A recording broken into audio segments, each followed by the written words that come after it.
Ladies and gentlemen, from parts unknown, we have an interracial, intermingled, intersexual group of Caucasian men and wife beaters and black men of questionable melanin. Put your hands together, make some noise for Guns and Butter! Whether you're chasing the bag or just trying to be a man, get ready to have your wallets, your mind, and your views on life challenged with Reckless Ray De Niro. What's good, everybody? It's your boy Reckless Ray De Niro, and we are back at it again with another episode of Guns and Butter. First thing I'm going to say is shout out to Wife School Podcast and the homie Mayo for tapping in super early. I'm sure other people are going to be rolling in, but we're going to have an action-packed evening tonight. We are talking about the culture war that is going on within Black America. And it's something that I felt I needed to do an episode on because at this point it is completely wild to me. I go on these panels, I have these conversations, I'm constantly portrayed as some terrible, albeit openly admitted classist, inconsiderate, non-excuse taking person. And now that we're coming up into the political election season and you're seeing the complete breakdown of the Democratic Party over trying to push an agenda that literally at this point basically nobody wants. But then you see some people still getting roped into the, how can I put it, the rhetoric and the narrative that, oh, we've just got to go do this and go along to get along. And it's just wild to me. Like, it doesn't make sense. And it doesn't make sense in the sense that, you know, I am a person who likes to look at things from multiple sides. I believe in logic and reasoning. I don't even consider myself a true conservative. They just have better policies. Like, I actually look at the policies like, hey, what are we getting out of this? What is this gonna boil down to for me as an individual, me as a community member? Does this benefit us as a country, as a whole, as a collective? Not even down to like the people group, because I don't believe in that narrative. It's something that was given to us. I mean, there's literally no black landia. There's no white landia either. When you leave this country, you are an American. That is your team, your definitive team. Like, if this whole shit collapses and white people go back to Britain, they're going to make you leave because you're not them. They're not going to go, hey, fellow white landian, you can come hang out here. If you're black and you go back to Africa. Now, maybe Ghana apparently wants us there, but like, that's questionable. I mean, O'Shea Duke Jackson seems to be having a good time, but I really don't want none of what he's rocking with. Like, that's great. That's cool. Go back to Africa, but it's not Black Landy. He is an American in Africa.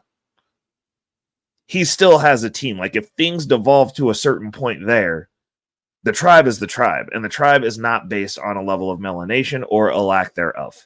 You are an American. That's the team you're on. You don't have to like it, but it's the reality of what's going on. And you're not getting, there's no way to skirt around that piece of the narrative. So when I talk about looking at policies, like even as I'm looking at buying some property out of the country, because I don't want to be here 24/7 and in the level of decay that this is, in my opinion, I understand that wherever I purchase property, I'm an American. Like, I'm going to be an outsider there. Which is kind of fun because I was raised as an outsider here, so it's neither here nor there. It's just like cool.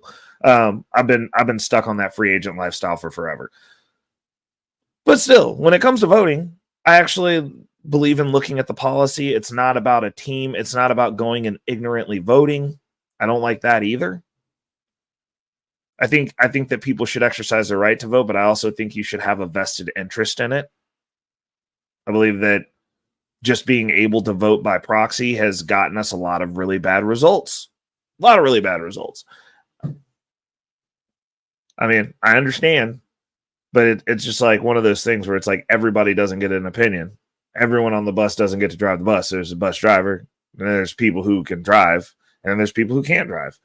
And as I've been on these panels these last couple of weeks, I told everybody at the beginning of 2024 that 2024 has been looking like it's going to be the year for these YouTube cats that are lost in the sauce. It's going to be a crash out year for all of them. They're all just crashing out in sequential order. It's wild to me. Just some of the wildest stuff. Some of the wildest stuff. And I keep seeing things that are worse, and it's almost like there's an infection or some sort of illness that is permeating from these people that spend their whole lives trying to live here on these panels in these stupid little boxes that never go outside. And now in 2024, it's finally getting to them. Like they're sick. They're sick in the head. They're parroting their little talking points. They're living in this Lulu land, this fantasy land, these pretend squares that we get in on YouTube to hash things out and talk, and they want to pontificate on everything. And I was listening to Critically Drinking earlier, and it's an interesting juxtaposition, that show, because Yella is definitely something like on a side of the line that I don't necessarily rock with. Like, that's not somebody that is in my circles that I would surround myself with necessarily. And but it's a good juxtaposition because it's like him and the other cat, because the other cat's very heady, like super heady. Like I like him a lot. Like I like his thought process. I like the way that he breaks stuff down. He's really good at articulating. He's good at debating. He's good at going back and forth. There's some things that I don't agree with him on, but I don't agree with anybody on everything. Period. What's going on? Will Crypto in the building. But they're just, it's interesting to see those two juxtapositions together and having conversation, because it's just like, well, I get it, but it's like there's a definitive culture division there, and specifically within the Black community, it seems like the people who are on the right side of that divide, the side that could move forward and win and do things and better ourselves and create Wakanda, continually want to go back to the dark side as some sort of rites of passage where we've got to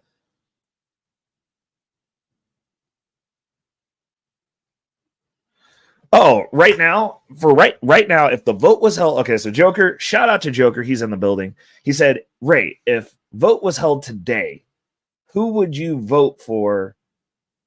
Who would you vote for? And I'm gonna clean this up a little bit. I'm gonna chat GPT my homie Joker here.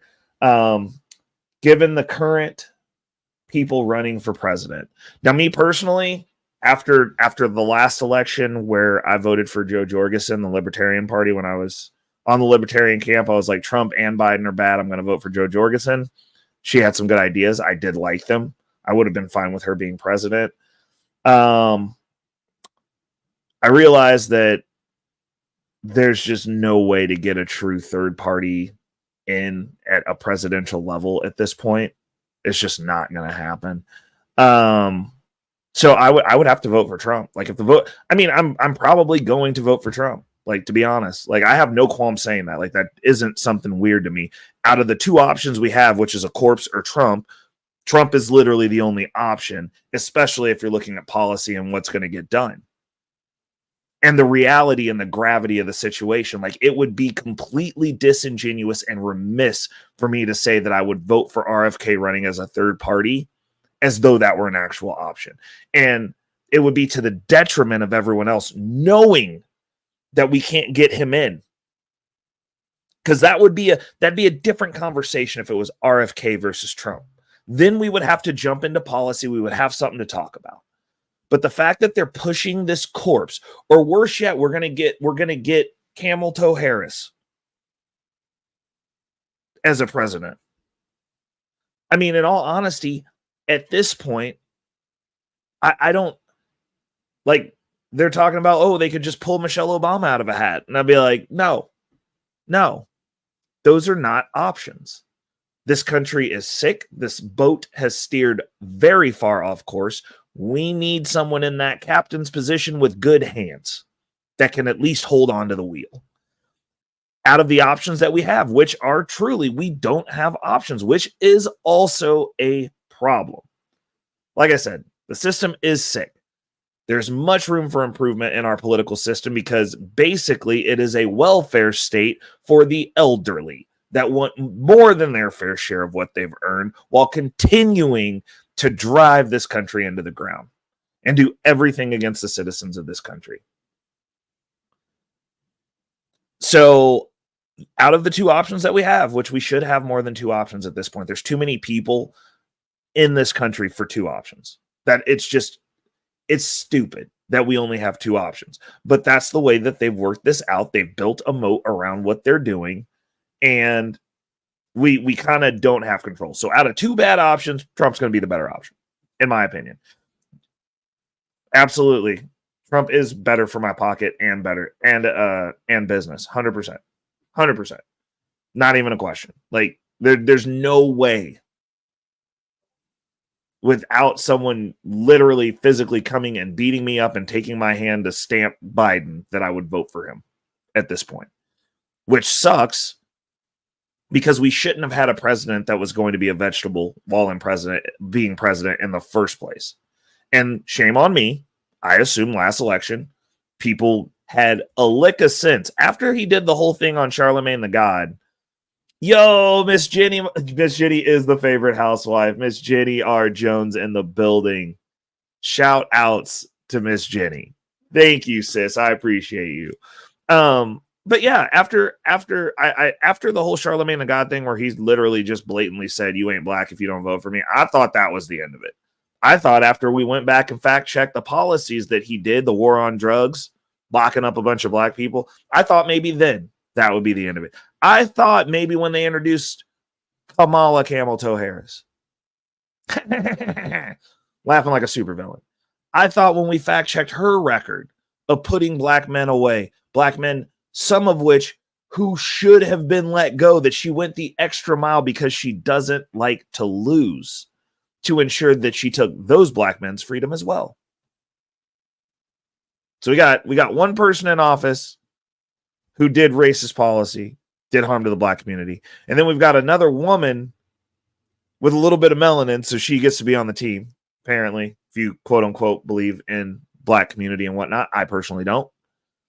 Who also did direct harm to black men, did her part to fight the patriarchy and won, because black community specifically is very much a matriarchy. It has been for a long time. But Kamala Harris did above and beyond the call of duty in the name of feminism to put away as many black men as she possibly could, including some innocent ones.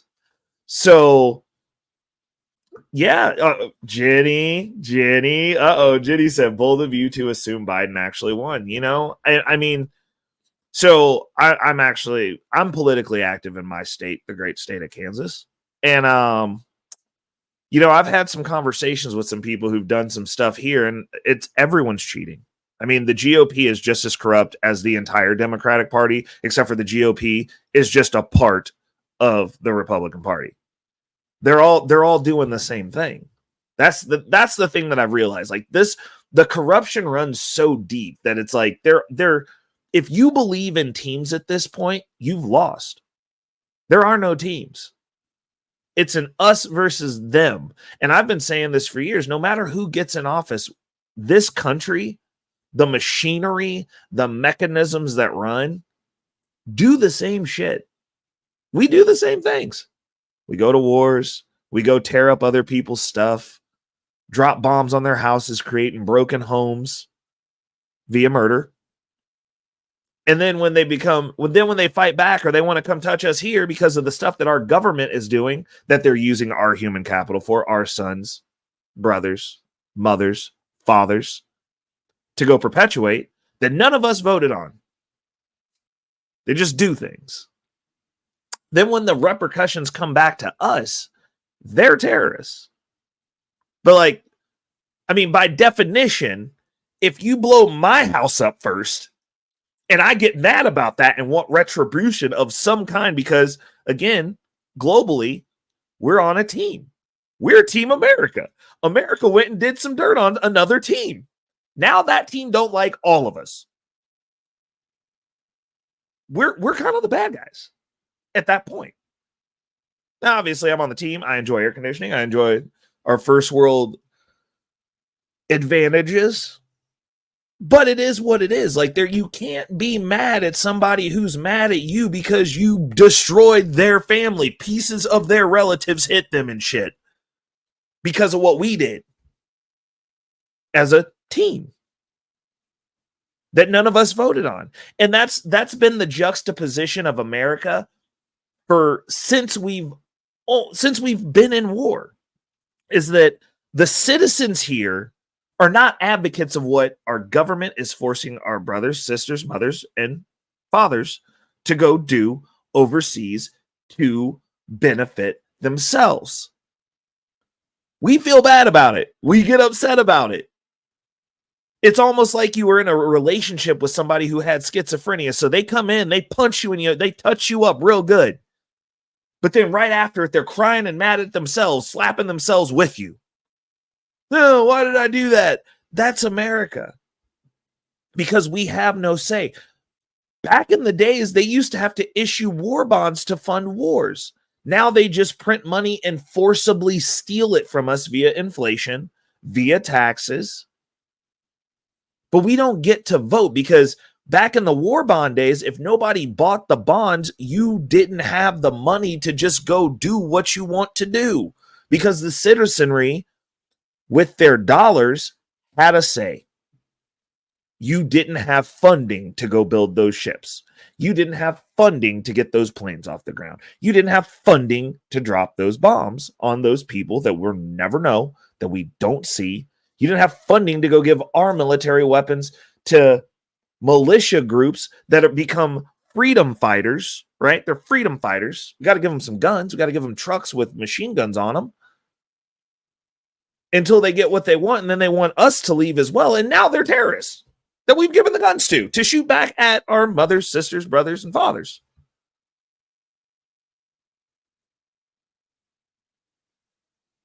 The culture that we live in is sick. Our government is not representative of us. And I know that's gonna make some people upset. And it's not a team thing. It's not Democrats aren't representing us. It's Republicans at very high levels are not representing us. Republicans are stealing votes. Republicans are cheating. Democrats are cheating. Everyone's cheating. Everyone's pushing their own individual agendas. Once they get into those political realms, there are very few real people left. High levels of corruption. Both Democrats and Republicans were on that island, hanging out with that guy who got busted and then somehow with nothing in his room hung himself. Yeah, that guy. It's both teams. Everyone is corrupt. It is about power. Which is why I tell people you have to have your houses in order. Because the only power that we have as citizens is our ability to be mobile. Our ability to circumvent. Our ability to have options, and money is options. Very much a classist, but like I'm a classist in the sense that I don't like to be constrained. I understand the game that we're playing. They want us working. They want us paying taxes. They want us tired. They want us fighting. They want us arguing amongst ourselves. They want old Reckless Ray having this conversation about the de-evolution of black culture and how there's going to be a schism. They want us to have teams. They want us to pick sides. And I'm telling you to pick your side. And within that side, be on a winning side. Be on a side that moves forward. Be a person who is about progress. Be a person who your ancestors look forward to the future and go, yeah, we wanted to make that guy. We've been waiting. We've been reproducing and going through hell to get that catalyst into our bloodline. We want to bring the kings back. We want to bring back leaders. Shout outs to CBN in the building. And see, Joker's clearly stated. He said other countries look at America as we are the world's police. I don't even think we're not good police. We're like the police in a backwoods county that, based on your skin hue, might bury you and make you disappear behind. Actually, you know what? That is a lie. And see, this is the thing that we do, and this is what they don't want us to do. I was about to go down the Victim Olympics road on that, but that county in Jackson, I think it was Jacksonville, somewhere down south where I don't go. They was killing everybody and burying them behind the prison in shallow graves. There are white people back there too. We're the world police in the sense that we're like that. It's a very corrupt police station where you probably need to just torch all of the police, everyone who works in the office, and everyone who basically knew what was going on. They all need to go down there and do like a Salem witch trial burning of the town. Texas Chainsaw Massacre needs to happen wherever that township is on those people specifically. Because the corruption's so deep that they just do whatever they want.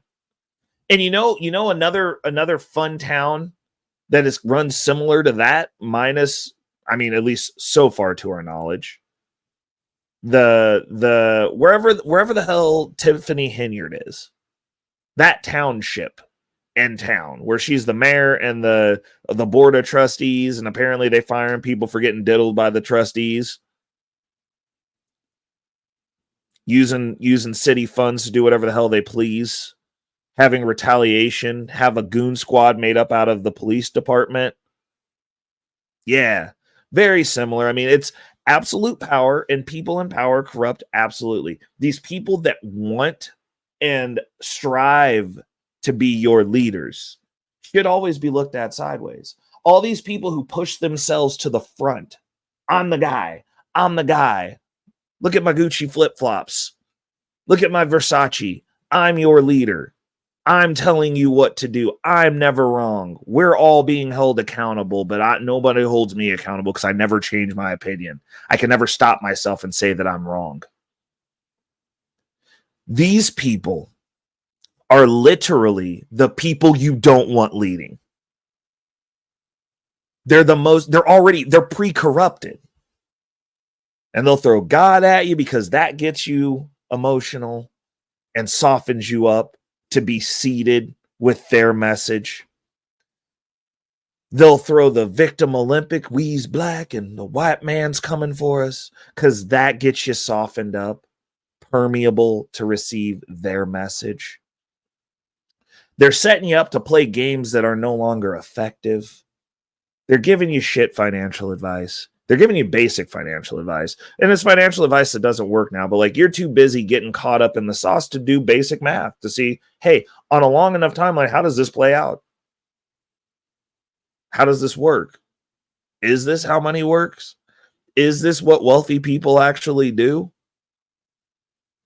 It's called currency for a reason. It flows. So if you're just like hoarding resources, I mean, like literally, like if you're just hoarding cash, it's the worst, most ineffective way to do that. And nobody does that. Nobody goes out and does cash houses. Land developers do not do that on a large scale, at the largest scale. They partner with banks. I said partner with banks. That means they take out loans for a lot of money. The bank's way more in it than they are. That's why it's a partnership. And then they pay them back when they're done. But if something goes wrong, the bank doesn't just come and take those homes. And those developers aren't just completely assed out by themselves. Like, that's business. That's the way that it works. I know big time. I know one of the largest developers in this region. Broke down the game. Like, these people. Now, that's the thing. Like, nobody wants to. They'll tell you, don't talk to people who's not black. They don't like you. They don't care about you. And it's funny because, like, they'll give you the game if you ask.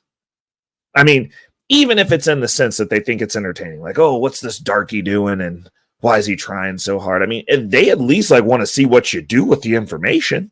So they give it to you.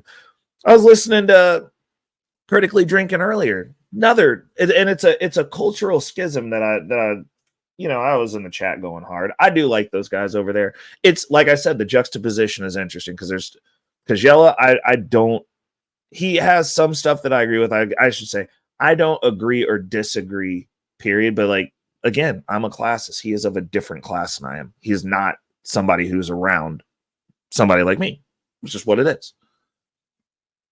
But I do find it, like I said, that juxtaposition is interesting. And one of the things that he said, which completely reflects where if you want to go, quote unquote, black community is right now.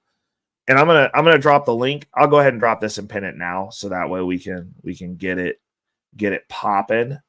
Hold on a second. Let's see here. But why is this always in the way? Boop. There we go. Damn. Hold on a second. I'm fighting with YouTube now. So anybody who wants to come up and rap with me, I got 3 topics that we're going to cover tonight. I promise I'm not going to just like monologue this the whole time. I'm almost done. But he was like, they were saying, is it the message or the messenger was one of the breakdowns that they were having. And we're going to go over a little bit of that video footage. It's part of the conversation that I want to have, because I've got 3 things that I specifically want to cover. One of which we're just going to cover in word, because I just don't want to watch this stupid video again. But the other ones we're gonna cover in video. They're videos.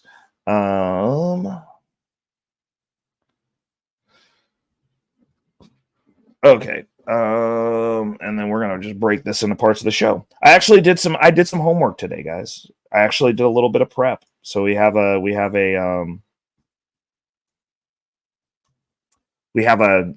synopsis and a line of thinking that we're going to go through. I'm trying to get better, and I watch all these really great setups. Like I've been watching a lot of the way that some of the other podcasters that are, the big bros to me, I'm a little bro, are kind of lining their stuff out, and I learn and I get better. I get better every time. Boom. Okay, just doing a little prep work. I got some prep work to do now, because there's, as you noted, like you'll note also crypto portfolio updates and the other future financial strategies. You're going to notice that those are going to be getting a lot more streamlined as well, a lot better. Because I've been doing this for like 2 years now, almost 2 years, something like that, a little bit over 2 years, give or take, little tilde at the end, and we're finally starting to hit a groove. Like the future financial strategies, I'm like recorded a few weeks out. The only one that I have that's impromptu is the end of the month recap. And so like I have an obligation that week.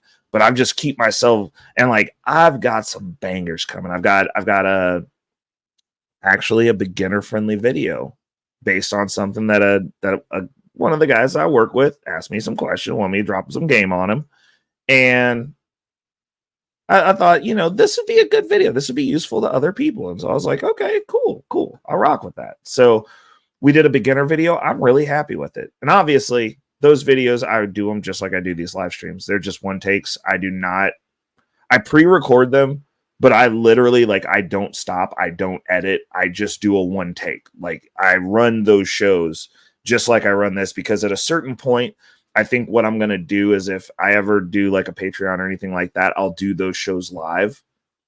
Or like if this channel ever gets monetized, I'll start recording those live for members only, and then saving those recordings, and then I'll just re-release them as an episode. But like the members will have access to be in the live chat, in the studio, whatever, however we do that. And that way we can do like some Q&A. Like I might be able to add a segment to both of those shows where it's like, hey, somebody can come up and ask a question, field a few questions from the chat, just add more value.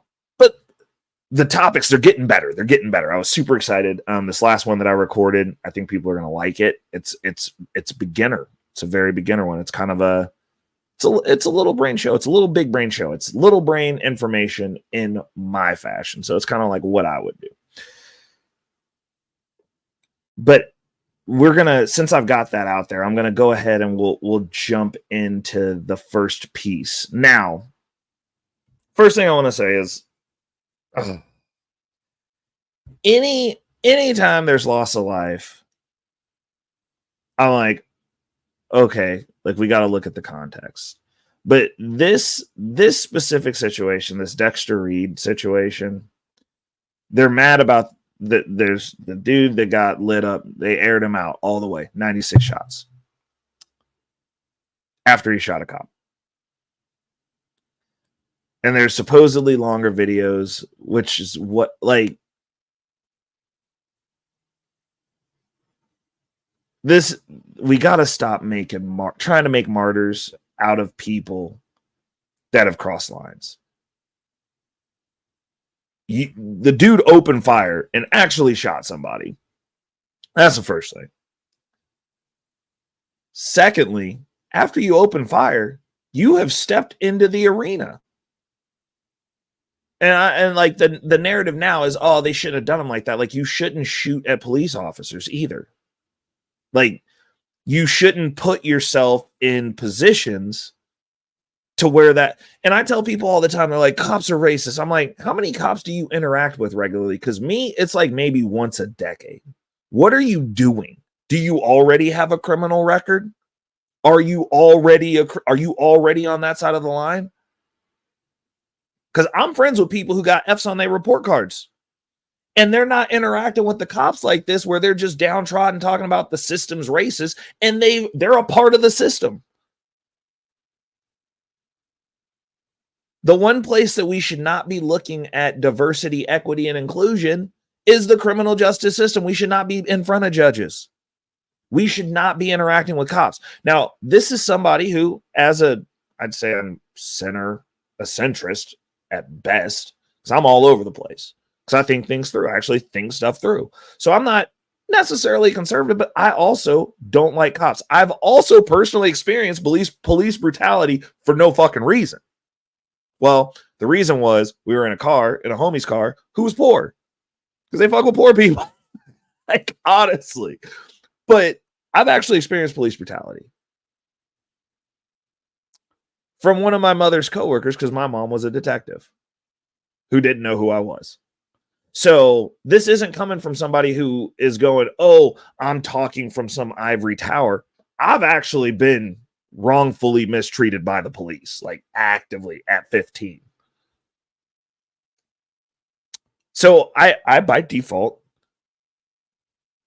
don't like police. Like I honestly don't. Like I don't. They're there as a utility, and me as a professional classist, They're there to do my bidding because I pay more taxes than most people. So, like, you work for me more than most people. And by definition, if we were to compare bags, they're poorer than I am. So, like, I don't really like it when poor people start being fucking weird with me.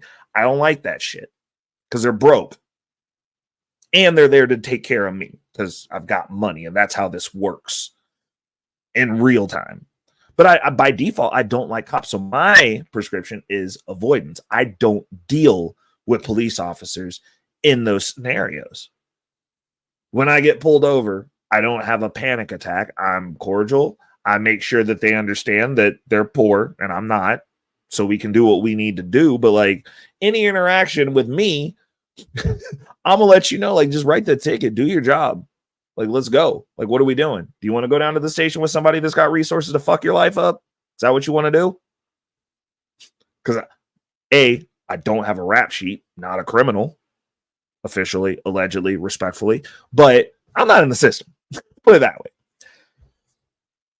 And there's literally, I'm like, if you pull me over, it's for speeding. Like, I already know what I did. Like, most likely, like, it's speeding. Like, that's what it's gonna be. I drive fast. Shout out Jay every day.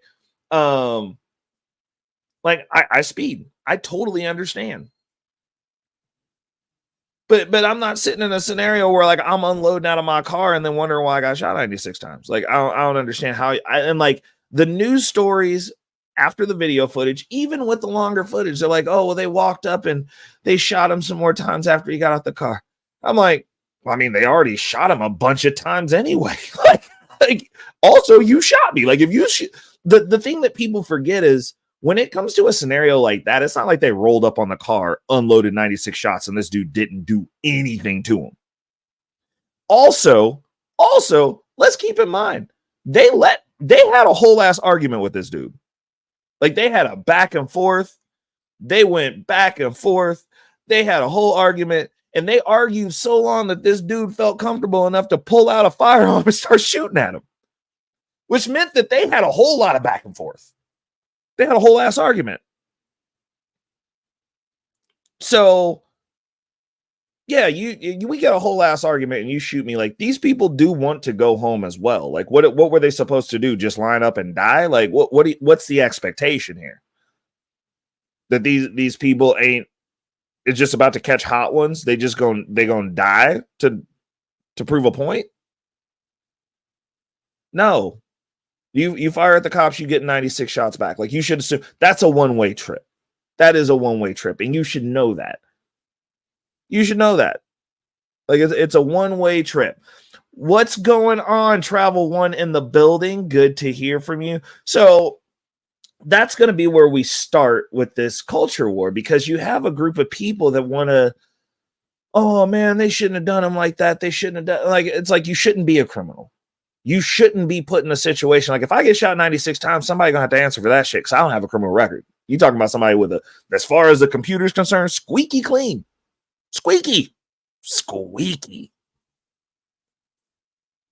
So generally speaking, I don't get rolled up on by a bazillion police officers trying to light me up 96 times. Like, that's wild. That's wild to me. Like, that's so wild that it just don't make sense. Now,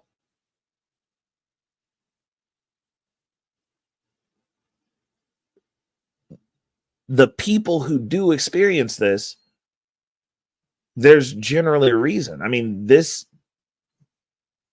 and they keep saying that he's like 26. Like, how are you? I'm like, I understand that, like, as you get to OG status, once you get some numbers on you, you survived a long time, you start looking at everybody younger than you as kids. Like, I understand that, but we've got to stop that narrative within the community. Everyone's a kid. When are you not a kid then? When are you not a kid? When are you not a kid? You grown. You are grown. You go into festivals with an unregistered firearm that you shouldn't have, that you still have in your car, that you unloaded on a police officer, at the police officer, spraying out the window. And there's people who want to paint a narrative as though this person was just done so horribly wrong and the system just isn't right. And like, Chicago, like, honestly, in Chicago, and you rolling around with the ski mask on looking like you in Call of Duty, In the spring, you wearing the uniform. You out here rolling brolic. You out here acting like you the dude. And then you were so brazen that you thought you was going to just shoot out the window and not get all the bullets that they had available. All of them. Like, no, dude. In places and scenarios like that, and I've said this for years, like, to be honest, like those parts of Chicago where they rolling like that, we've done reviews on the videos where dudes are out there holding their baby and the ops roll up and pop them while they're holding a child. These people have there's no limits no more. Like when I was growing up, you wasn't getting popped while you was holding a baby. Like, and I'm talking about a whole ass baby. Dude got lit up and then had to sit the baby down while he bleeding out. Rolling up on people at funerals and popping their mamas. What are we doing? So no, they need more of this. They need more 96 bullets. Like, they need all the 96 bullets, in my opinion. Because literally in those areas, now that is not extrapolate to every police everywhere, because police do the same thing black people do. They go, oh, it's scary out here, and I got to do this and that and this, and it's dangerous. And no. Like, no, it's not. No, it's not. Like being a police officer outside of that specific scenario, and that was a specific unit. Like those were plainclothes officers in vests. Those aren't just regular schmegular cops. Like them, the goon squads. They deal with bad people. There's a reason they roll like that. There's probably an intent for why they stopped this kid. Apparently, he was at a festival the other day previous with a firearm, so they knew he had guns. The Valiant Sense shout out. I said I sound like a Fast and Furious movie character. I'm gonna take that because I like going Fast and Furious. You know what I'm saying? I don't want to go Fast and Furious in space, but on the ground, yeah, I'll get with it, bro. Like I'll be out here tearing up through traffic. Because everybody else drives like GTA 5, bro. Like it's hard to not speed. But I digress. It's like they've got to do something about these problems, because like if we're just gonna live in a land of lawlessness and our politicians are gonna advocate, reinforce, and talk about what the police should have done, like what they should have done was got them up out of here. Because if you're gonna pop off at police officers, that's probably one of the dudes who's also gonna pop off and shoot somebody who's holding their baby.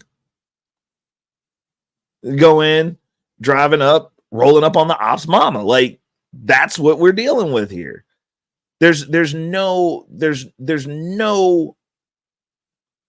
victim here. He was wearing the uniform. Like if you want to dress up like a gangster and then wonder why you catch 96 bullets after you shot at police, like come on, bro. You wearing the uniform, you get the results. That's how that works. So that's my spiel on this Dexter Reed situation. Like, I mean, there's no coming back after you shoot at the police. Just so y'all know, don't. That's a one-way trip. You have made a definitive decision at that point. Like, you start popping shots off out the window, and just a word of advice from somebody who knows.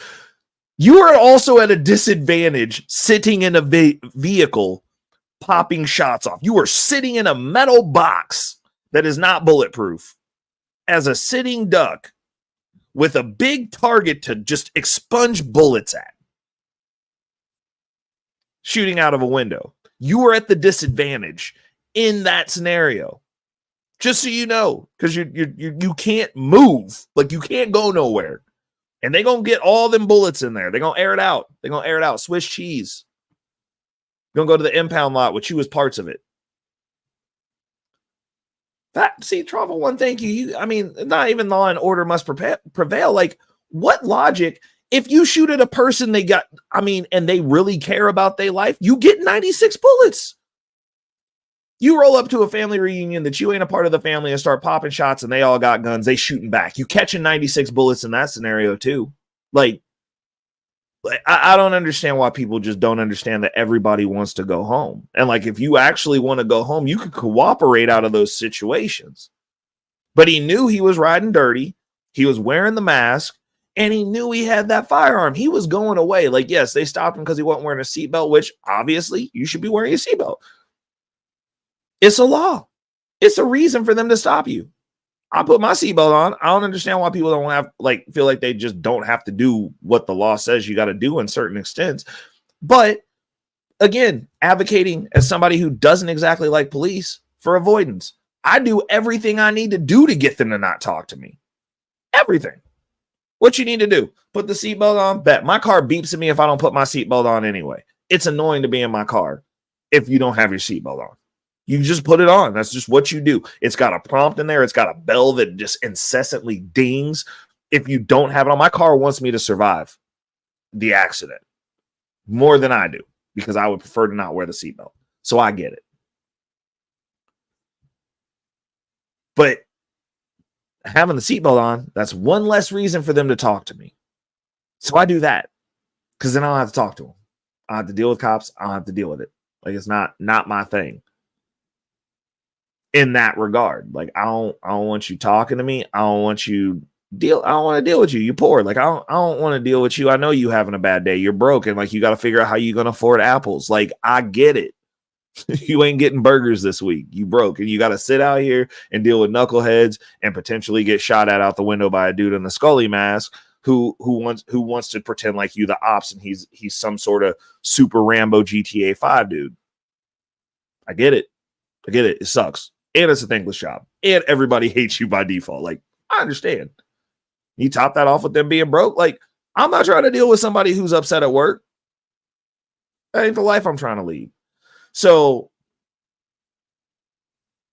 the divide is there's two sides of that line. There's those of us who look at this logically and go, you shot at police and then you got what you got. And after that point, I'm like, it is you get what you get. Not only did you hit one of them.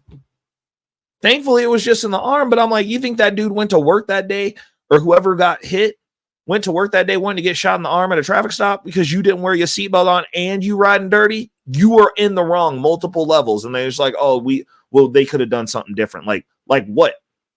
Catch more bullets, let him shoot until his bullets was out. And then whoever was left, go catch him. Like what's the expectation here? Like, no, we want those people off the streets. You're making it worse for the rest of us. If you want to ascribe to the black culture and you're on the team, you're making the team look bad. That is not who we want portraying us in society. Like if we're not going to do better, if we're going to be in these lawless places where everyone's brolic, you wall it up and set it on fire. Like that's the fix. But from a cultural standpoint, we must remove ourselves from those people who carry that level of this is how I'm rocking. We've got to be willing to remove ourselves from those types. That's the thing that needs to happen within our culture. No other culture. Scam likely in the building. What's going on, brother? I got the link pinned at the top of the chat if y'all want to come up. Like I'm through my monologue. We're into the show. I'm gonna dedicate an hour roughly to each of these because if we go 7 to 8, so I got like another 13 minutes on this, and then at 8 or a little bit earlier, depending on what we're doing, we got the next topic, and then 8 to 9, and then 9 to 10 will be the last. Yeah, see, I've got this lined out. I'm getting better.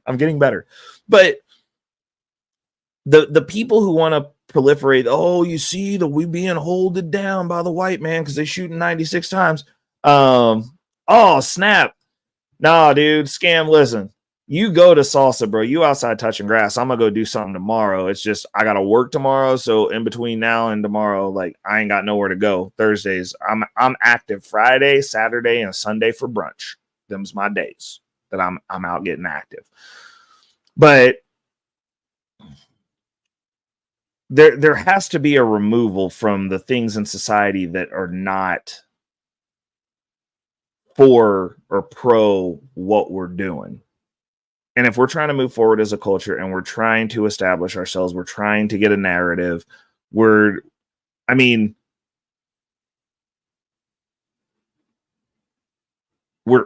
to get some sort of consensus on where we're going. And no other culture is dragging their dead weight with them and pushing it to the forefront, trying to rationalize the toxicity within their cultures.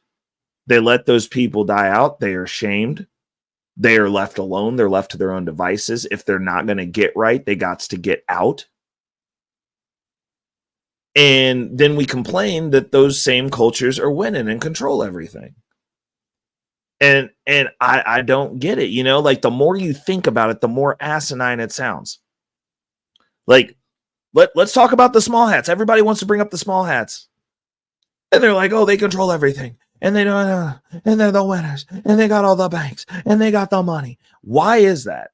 Oh, is it because like there's a set expectation within that culture that's also ingrained into their religion that you're going to learn a skill, that you're going to be useful, that you're going to not only be useful as a citizen, you're going to be useful to that collective group, that there's an expectation that they're going to work together to establish wealth, that they function communally, that they don't set themselves up for failure? Are we really going to be like, we're mad that people who are just diehard winners and then somehow wherever they go, they continue to win when they have that level of foundation and you think that you can just go do whatever you want? You can follow your feelings, follow your passion. No. If you got a culture that's going to do what's necessary, no matter what, no matter where you dump them, they're going to figure out the system and figure out how to get to the top of it because they're winners. And instead of going, yo, maybe I should set my family dynamics up like that. Maybe I should do what's necessary versus what I want. Maybe I should do what's going to move the needle the furthest forward. Maybe I'm going to set my family up for options and positions and hold that same expectation for my kids. And then have them hold that same expectation for their kids. And if they're not going to get on board, let them go. Then maybe we would have some contenders for the evil empire that's pulling all the strings. Because they have a set, they function like machines. You do what you need to do. Like you might have some errant one-offs, but that's not relevant when the majority of you are on mission. And the majority of people within Black culture are following their passion. We're all going to be LeBron. We're all going to be influencers. Shout out to OX Hermes in the building. We're all going to be influencers. These dudes want to live in these spaces so bad. I've been thinking to myself, how is it that all the alpha males are constantly sitting on their asses, being dysgenic, being slightly dysgenic, being mostly dysgenic? I mean, let's be honest. They don't look healthy. These dudes don't look healthy. And they just sitting on their ass online all day. How? How, Sway? If you an alpha big dog, how are you sitting in a chair all day, every day, on every single panel asking for cash apps? How? Make it make sense to me. If we have an entire culture where all the manliest men are constantly sitting on their asses for 14 hours a day asking for cash apps because they want to live and be an influencer, they want to be an alpha male, they're going to tell you how to live your life, and all they do is sit in a chair in a room. How is that society a good one? That sounds just as bad as if all the men just decided they was going to wear dresses and go do whatever the hell they want to do and live out Sodom and Gomorrah, which is basically what we got now. It's just as bad. And then the other half of it, we're manly men. We're going to just go bitch on the internet all day about how women don't submit to us. We're like, well, you sit in a chair for 14 hours a day. That means your spine's not right. That's the first thing. Secondly, you sitting down eating. That means you're going to be dysgenic as fuck. That's also probably not going to work out for you. You're not somebody that other men look to and go, I'm going to follow, unless they've come into this space damaged and malleable. So those men push you to the front. Y'all are faking it to make it in these YouTube spaces because you want to live here. And let's keep it a bean. You do. You do. You're a caricature.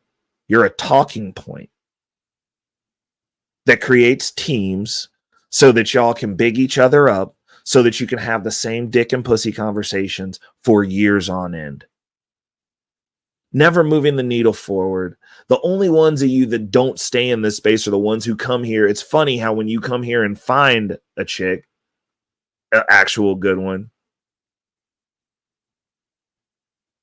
shout out to JB, they dip because there's nothing to talk about anymore. It's a real simple conversation. You only got to get it right once, and then they don't want to be around y'all anymore because you're negative and toxic. And for the most part, most of you are fucking losers. You ain't about shit. You have no skill. Your skill is sitting on here pontificating, talking, and being fat. That's your skills. Because you want to live here so bad. And the cost of living here is pretty fucking steep because this isn't easy. It's not. And then you also all want to be the guy. You want to be right. Everybody wants their gotcha moment. You're not engaging with any type of genuineness. You want to win. And then you create these echo chambers so that people just tell you won. People go into debates and apparently everybody was right based on their echo chamber, based on their team, based on their thoughts on that. Travel One said soft black men mentality, and black men also want to be house husbands. How did this happen, Ray? Was it predetermined? No. What happens is, and this is the thing. There's a couple of things that happen, Travel One, and I'm going to give you my honest assessment. And obviously, this is my assessment, and I'm willing to have the conversation. I'm willing to leave out the possibility that I could be wrong, but this is what I've seen in my existence growing up. There's a couple of things. So the first thing is, within the black community, we've always had a matriarchy. We haven't had a patriarchy since basically the crack era. When actually, I'd say we haven't had anything resembling a patriarchy. Actually, we've never had a patriarchy. We really haven't. We haven't. We've never had a patriarchy in this country. Now, there's patriarchies other places in Africa.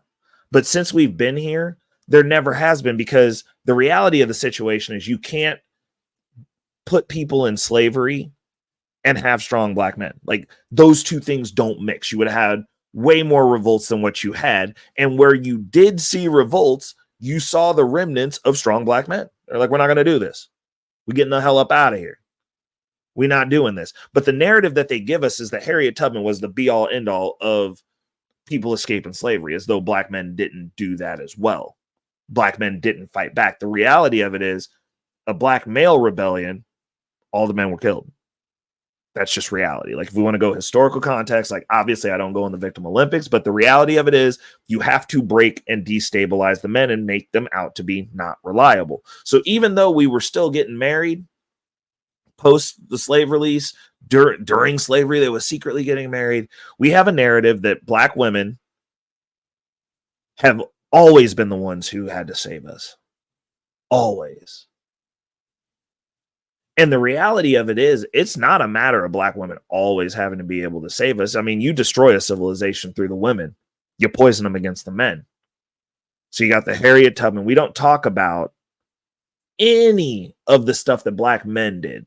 Any of the revolts where they just died. They was like, we gonna kill everybody on this plantation. Like, we ain't working. And then killed as many people as they could until they died.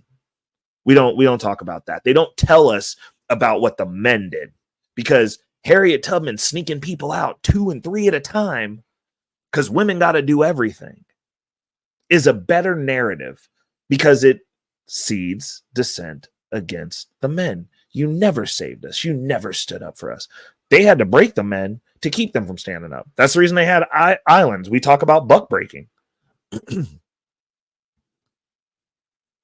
which is the reason that there's so much animus, but like the people within the black community that would prefer to be homosexual than black, which there's no black, but Again, they're just trying to get into a victimhood that is more beneficial. But those people don't understand why there's such an animus for that lifestyle within the community. And it's because that was forced upon us as well. You get taken advantage of as a grown ass man, like you ain't gonna have no time for that. Like people don't want to play that shit. Understandably. Got a bad history with it. Got some still salty about it. It wasn't a decision, it was something that was forced to again destabilize the manhood of men. Now, fast forward, because we can't use that as an excuse, Travel One, because we don't run in the victim Olympics over here. I'm just giving you the context. We fast forward to the removal of the men from the home with the welfare state. Benefited women, got the men out the house. Now women are having to do everything.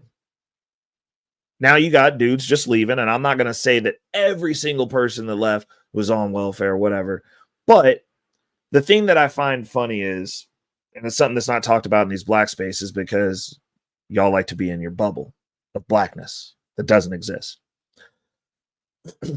Anytime men got to leave for anything for long periods of time, women do whatever the fuck it is they want to do. And I'm not blaming the women. I'm just saying, for context, these soldiers in Ukraine that are fighting for their country, whatever, in this war with Russia, they're coming back from the front lines injured to find their women have not only left the country because obviously got to protect the women and children, they've started new lives with other men. These white, wholesome, top of the winning, quote unquote, white people. No, women do what women do. It's just a natural thing. So you also have dudes that'll leave. So like during that time period, you know what? There's blame to be cast everywhere. But the reality of the situation is what happened. Men are removed from the house. Women now have to do everything. Now, fast forward to modern times. We are looking at the results of these matriarchal homes that are results of two people making an existence that didn't ask to be here, and then one of them raising it. Now, I come from a single mother home as well. So I'm not talking from my dad. I never met my biological father. Never met that dude. Never want to meet him at this point. He ain't got nothing but hate coming from me. Because, and I understand that the black manosphere is going to be like, oh, you got to get his side of the story. There is no his side of the story. It was my mom got pregnant. I'm a prom night baby, basically. And his family and him, with his matriarchal system, decided that my mom was a liar because he was an athlete. And she was trying to get money out of him for some odd reason. So I don't really need his side of the story because he never attempted to come around. And again, my mother also never extracted resources from that man. So that's the reason I know. It wasn't like she was like, oh, I got child support from this nigga and we doing what we want to do. We're going to rock out how we want to rock out. And I'm going to extract resources and keep the kid away from him. He never attempted to even meet me. And he's also never contributed a dime to me. So when I say I made myself, I fucking did. Only thing he gave me was some genes. Now, and, royal genes passed from father to son. That's fair. But that was a dud in our family line. We're going to put it that way. He's a fucking dud. But we look at the school system. We have the results of these matriarchal run families where I'm an anomaly. I'm more manly than some of these dudes who had dads. Because if you got a weak dad, you got that also isn't good.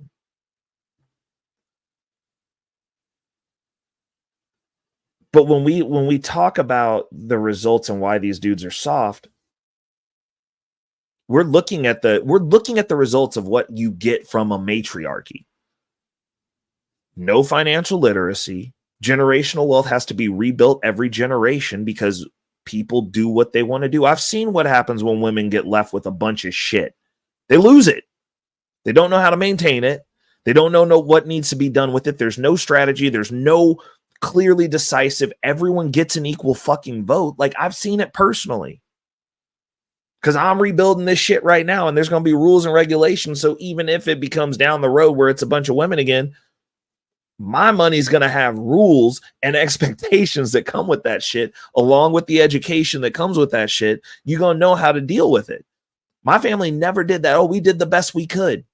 Every woman, every black woman I've ever talked to, my mom included, I did the best I could. There's never a conversation about, hey, we could improve and we could do this, and moving down. This is where I messed up and we can do better here. There's never a fucking plan. Because no one wants to feel bad. No woman, especially not a black one, wants to go, I fucked up. Dudes get told we fuck up all the time. We know we fuck up. But apparently y'all do no wrong. And whenever we have a conversation, we can't give context to both parties. But I digress, because it's not black women's fault. We've removed the men from the homes. So now we're looking at the results of a matriarchy. You guys got what you want. As you're saying that there's a patriarchy and somehow black men are still holding you down with no power. Like most of the black men I talk to on these panels don't own shit. They ain't got employees. I'm a boss at a job. Okay, you're a boss at a job. Like, cool. You got somebody who's got to listen to you, but like you dealing with somebody else's power and authority to deal with you that you dealing through. You look into the school system, mostly females who also don't like men, who are feminists. We raise these men, and this is not black men, this is men, period, because I see it all the time. I see it white men, I see it fucking Asian men, all the men in America, in the West. I go all over the place. I see it everywhere. We beat them down. We tell women that they got to be strong and they've got to compete with men, and we tell men that they're bad for being men. And we are creating these men that you women want to complain about, because in order for a queen to compete with a king in his realm, she must lower him. You crippled and made men you can compete with. Granted, y'all are still on all sorts of psych medications, but you got these dudes running around so crazy because they feel bad for being men that they're now on psych medications too. So y'all on equal footing now, and you gonna win at that game.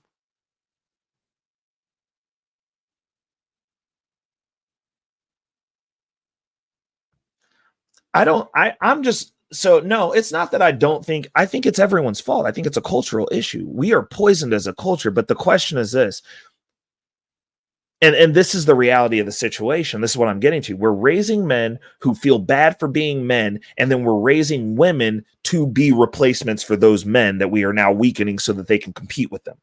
So now you've got women out competing with men for resources because you guys wanted to be in the workforce. You now want to handle your own bills and talk about you'd rather go 100 by yourself than go 50-50 with a dude in a situation where there's no more stay-at-home wives. Everybody wants to be traditional, but nobody wants to do the job. So now you've got men. Let me get to where you were, Travel One, because I'm with you on this one. You get to where you are, and they're going, okay, well, if we're going to change these dynamics, the weaker of the men, the weak ones, go, well, fuck it. You want to be a man? Be a man. Take care of me. I want to be a stay-at-home dad. Let's switch it up. You want to be the boss, babe? Let's switch it up. I'll stay at home with the kids. You know why? Because being a man's fucking hard, and no one tells you thank you. It's literally a nightmare. You wake up every day. You got to go compete with other men for resources every fucking day. And these women who are not capable of competing on the level, and you got to be respectful, especially if you're in a corporate job. Like, I'm happy that I'm in the industry that I'm in. I'm in a trade. There's very few women. And the women that are in trades are not like the women that work in corporate jobs. Like, they're cool. Like, they get jokes. Like, they got jokes. We joking around. It's not weird. You not afraid to be on a job site with them alone.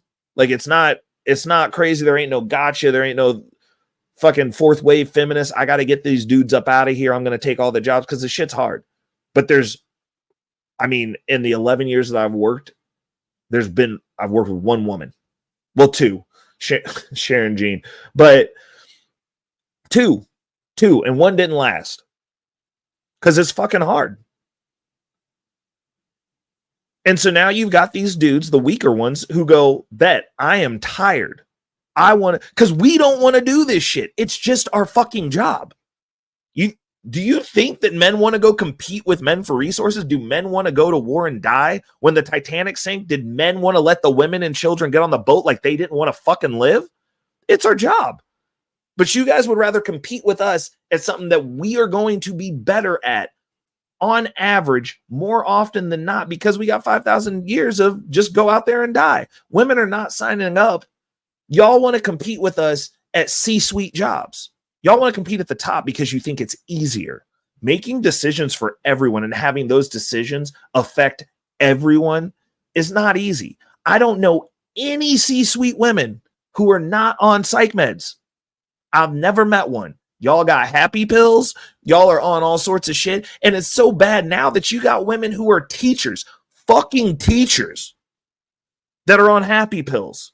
Because apparently that job's hard and you get the summers off. Because you're having to compete. Who wants to do that?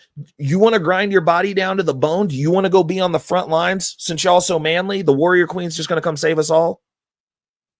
It's something that you don't want to do. You were forced into that role. And black women specifically, actually, I'm going to say all women, because like you got these fourth wave feminists of all colors now, fourth and fifth wave feminists of all colors now that are just, that have gravitated towards this and are prideful about it. I'll just do it myself. For how long? You gonna do that shit till you 60 and you don't know how to build wealth as well as I do? It's a bad scenario that doesn't actually benefit anyone. Because men, we know we working to death.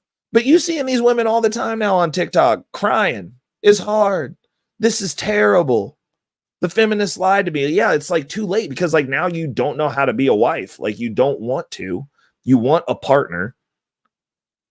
Which is cool. You can work that out, but it's like starting out, you're not jumping into a housewife position in most cases in the society, unless you got a dude who's actively working himself to death. Like, and also it's not efficient.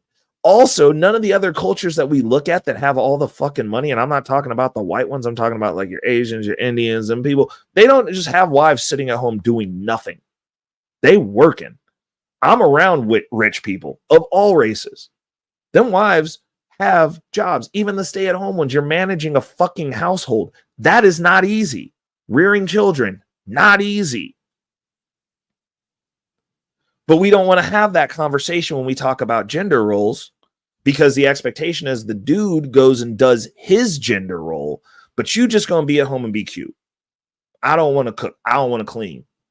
Let me tell you how I got this ring. But then her and herself are cooking and cleaning. You just believe the song that she don't let her own kids listen to. Because that's how messed up and dumb this society is. And then now you got dudes that are going, cool. Well, if you want to be a man, I want to be a woman. I'm a stay at home. And that's where we are. So I'm not a black man who thinks it's not the black woman's fault. I think culturally we have failed. We are in a failing system. I look at things on a whole. Like you can't look at the women and be like, this is 100% your fault. But you also, as a black woman, can't sit there and go, oh, we're in a patriarchy and we're so oppressed, when you are a preferential hire in any corporate job over any black man. That's why there's more of y'all there than we are now, because you check 2 boxes. Y'all are getting to the bag saying that we're holding you back. No one's fucking holding you back. No one is. Because the black culture has never had a patriarchy, but what we're seeing is the results of a matriarchy. A bunch of men who can't meter their emotions and function like women that got testosterone and are super fucking strong. They're no longer stoic. Everyone's chasing their passion and then getting real upset. Dudes are literally, this is how crazy this is. You got dudes who are so upset at getting berated by women that in New York, they're running around just punching them in the head. Like, that's insane. That's not toxic masculinity. Those are men with testosterone and muscles letting their emotions rule them like a woman. Because they were likely raised by women. That was the example that they were given. Because they didn't have actual solid men in their purview. And there are generations of those men influencing other men. That's where we're at. It's not specifically black women's fault, but what we're looking at now, most of these are generations of men who have been raised by black women. Black men are just now starting to fight and be involved with their kids. And even still, you still address those of us with the same vitriol that you will address a Pookie in the hood. You come step to me, and now we're having a conversation, and I still get that same energy from you. And it's like, this is fine for me. Other women like me. Like, I ain't worried about that. Also, nothing that you say is going to make my trajectory any less than what it is. You're not going to mold me into that dude that hurts you, or them dudes that you have been having access to. But what I will say is both black men and black women right now, especially when they're inconsistent, when you have these conversations on conditional femininity, and these dudes who go, oh, I treat some type of women this way and I treat other type of women this way, you're literally training yourself to fuck things up with the person who you're supposed to be with. You're going to love somebody one day, and you only going to be able to navigate in that masculine duress state. And that dude's not going to want to fuck with you long enough to help you break out of it, because that's not our responsibility. And now that we're talking and dudes have the ability to find out what the game is, they're not going to deal with it. They're going to go find somebody who is pleasant, happy, and not jaded. And is willing to actually work with them, because everybody wants a finished product. And these dudes, on that same note, out here doing damage, talking about, oh, I need submission. And the girls that they're chasing after are not wives. They're going after club baddies because they've convinced those men from an emotional state to no longer look for wives. They're out there trying to marry appendages and wondering why they're getting dog walk in spaces where that is the standard. So both sides are fucked up. Both sides are. But when you have the conversation, you have to have the conversation in jest. It's like, I'm not going to say that this is all women's fault. Everybody has the internet now. There's no excuses for anything at this point. You can Google how to not be a bitch. Like, you can Google how to not be a hyper masculine woman, or talk to men. You can talk to men and have genuine conversations. I mean, the panels, I understand, because these dudes in this space, most of them are caricatures of whatever their talking point is. But there's some solid dudes out here. I mean, you got Scam Likely. You got dudes like me who will tell you the truth, who give you our honest opinions, but you got to be able to receive it. And because, like, I don't have these conversations in a accusatory fashion, because it's like, I got plenty of chicks that I can deal with. Like, if I wanted to be married, I could be married. I'm working on something. I'm working on finding a person who fits in with my program, with what I've got going on, because I actually have stuff going on. It's the reason I'm not sitting online 14 hours a day. Generally speaking, if you see me on a panel, dip in on a panel during the day, you also hear hammers and drills in the background, because, like, I'm on a job site, leading the team, working, leading from the front, making sure we get this money. I'm not sitting down in a chair 14 hours a day. That's the reason I'm not fat. I go to the gym. I go do things. On the weekends, I go touch grass. I'm not sitting on a panel from 10 a.m. Saturday morning to 4 a.m. Sunday morning trying to talk shit and scream at black women. Like, that's wild. It's wild to me. Go outside. Because I don't put myself in spaces beyond having the conversation on some of these panels where I'm even exposed to those type of women. And I tell them straight up, I'm like, I don't see you. Them hyenas, the 304s, you dusty. I had a chick tell me I was over on Daryl's channel. She told me I was dusty. I was like, about what metric? I don't like what you said. I'm like, but I'm not dusty though, because I'm not broke. I own my car. I own a house. Part owner of a business. My net worth's over $250,000. Like, I'm not dusty. She just didn't like my opinion. But I told her straight up, I was like, I don't see women like you ever in my life. Ever. You couldn't even get to me to say that I'm dusty in public.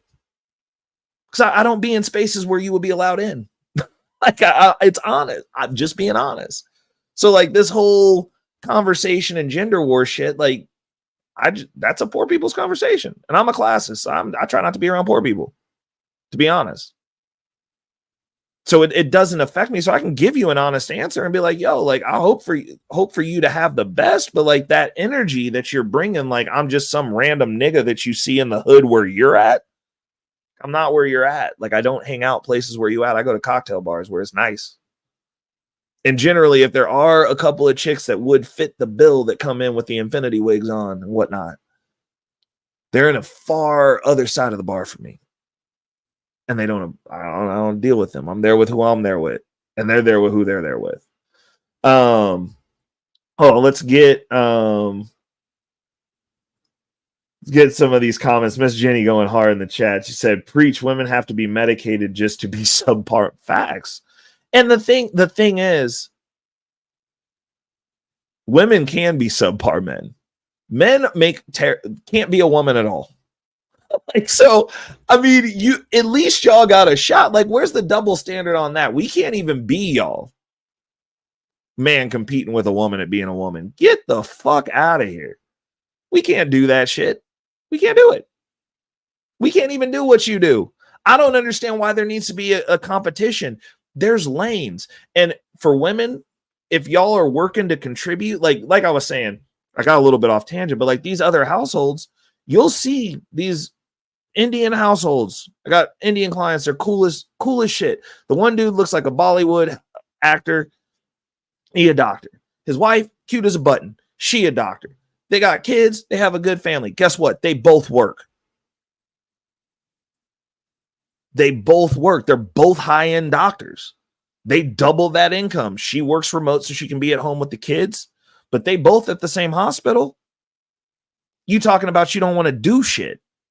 That's why I'm not going to say we're. That's why y'all are at the bottom. Y'all talking about what you don't want to do. And these other cultures are going, cool, we both going to make $250,000. We make $500,000 a year. Let's go. And we're going to have a normal size mansion and not the bazillion square foot mansion. And if we do, the whole family living here. I'm working on a project right now. It's a 20,000 square foot house. That's right. I said 20,000 square feet. Both sets of parents are at the mansion with them, with the family and the kids. They all hold up in there, got a whole compound of themselves. They ain't trying to have two people in a 20,000 square foot house. They got the whole family in there collectively stacking paper together. But y'all want to go rent a $1,400 or a fucking $14,000 apartment for just you, and the man's supposed to pay for it all. We're out of order.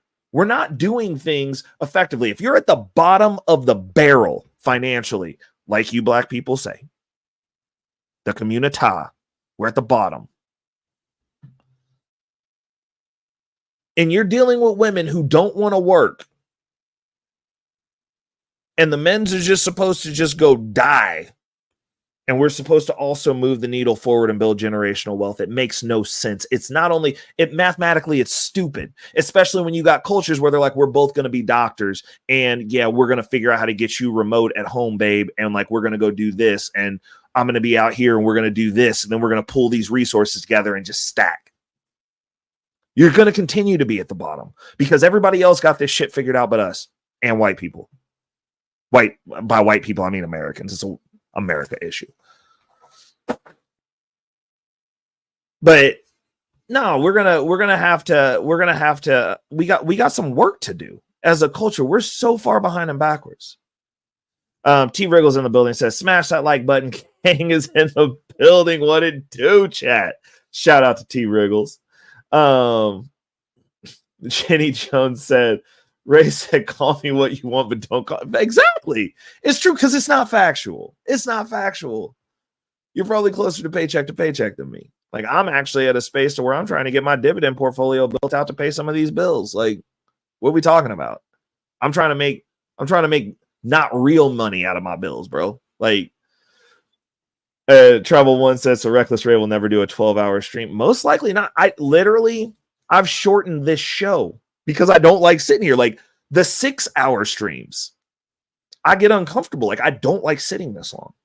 Like it's not. Now, you know what? I would say, Travel One, when I get my next place, and I actually set up a studio space, there might be a possibility because I got a really nice stand-up desk that I want to get when I move. And with the stand-up desk, if I could stand up, absolutely. I could see myself doing that. But like, I have stuff to do. Like 12 hours think about this though. 12 hours is a long time. Like I could dip in on a, what's it called? I could dip in on a panel, go do something and come back and like popping in and out throughout the day. That's what I do during my work day. Like during the week, I like being on streams, but I also have episodes of shows to record. So during my work week, because like my day starts at 4:30 in the morning and normally it ends, if I do a stream, it ends at midnight. And then I get up at about 4:30, 5 o'clock the next morning and rinse and repeat. So I just have stuff to do. Like I'd have to be in a state to where I'm retired and like you don't got shit else to do. And then I would work it like a work day is what I would do. But I don't know that my content is fit for me to live here. Like, I mean, I do this and I was talking about that today because like a lot of people come into these spaces for different reasons. And I never,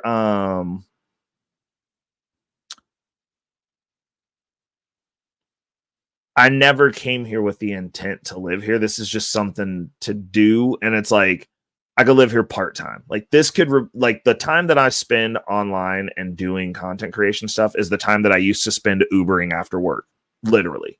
Because what I used to do was I would get off work, I would go hop in my car and I would go Uber to make extra money to invest.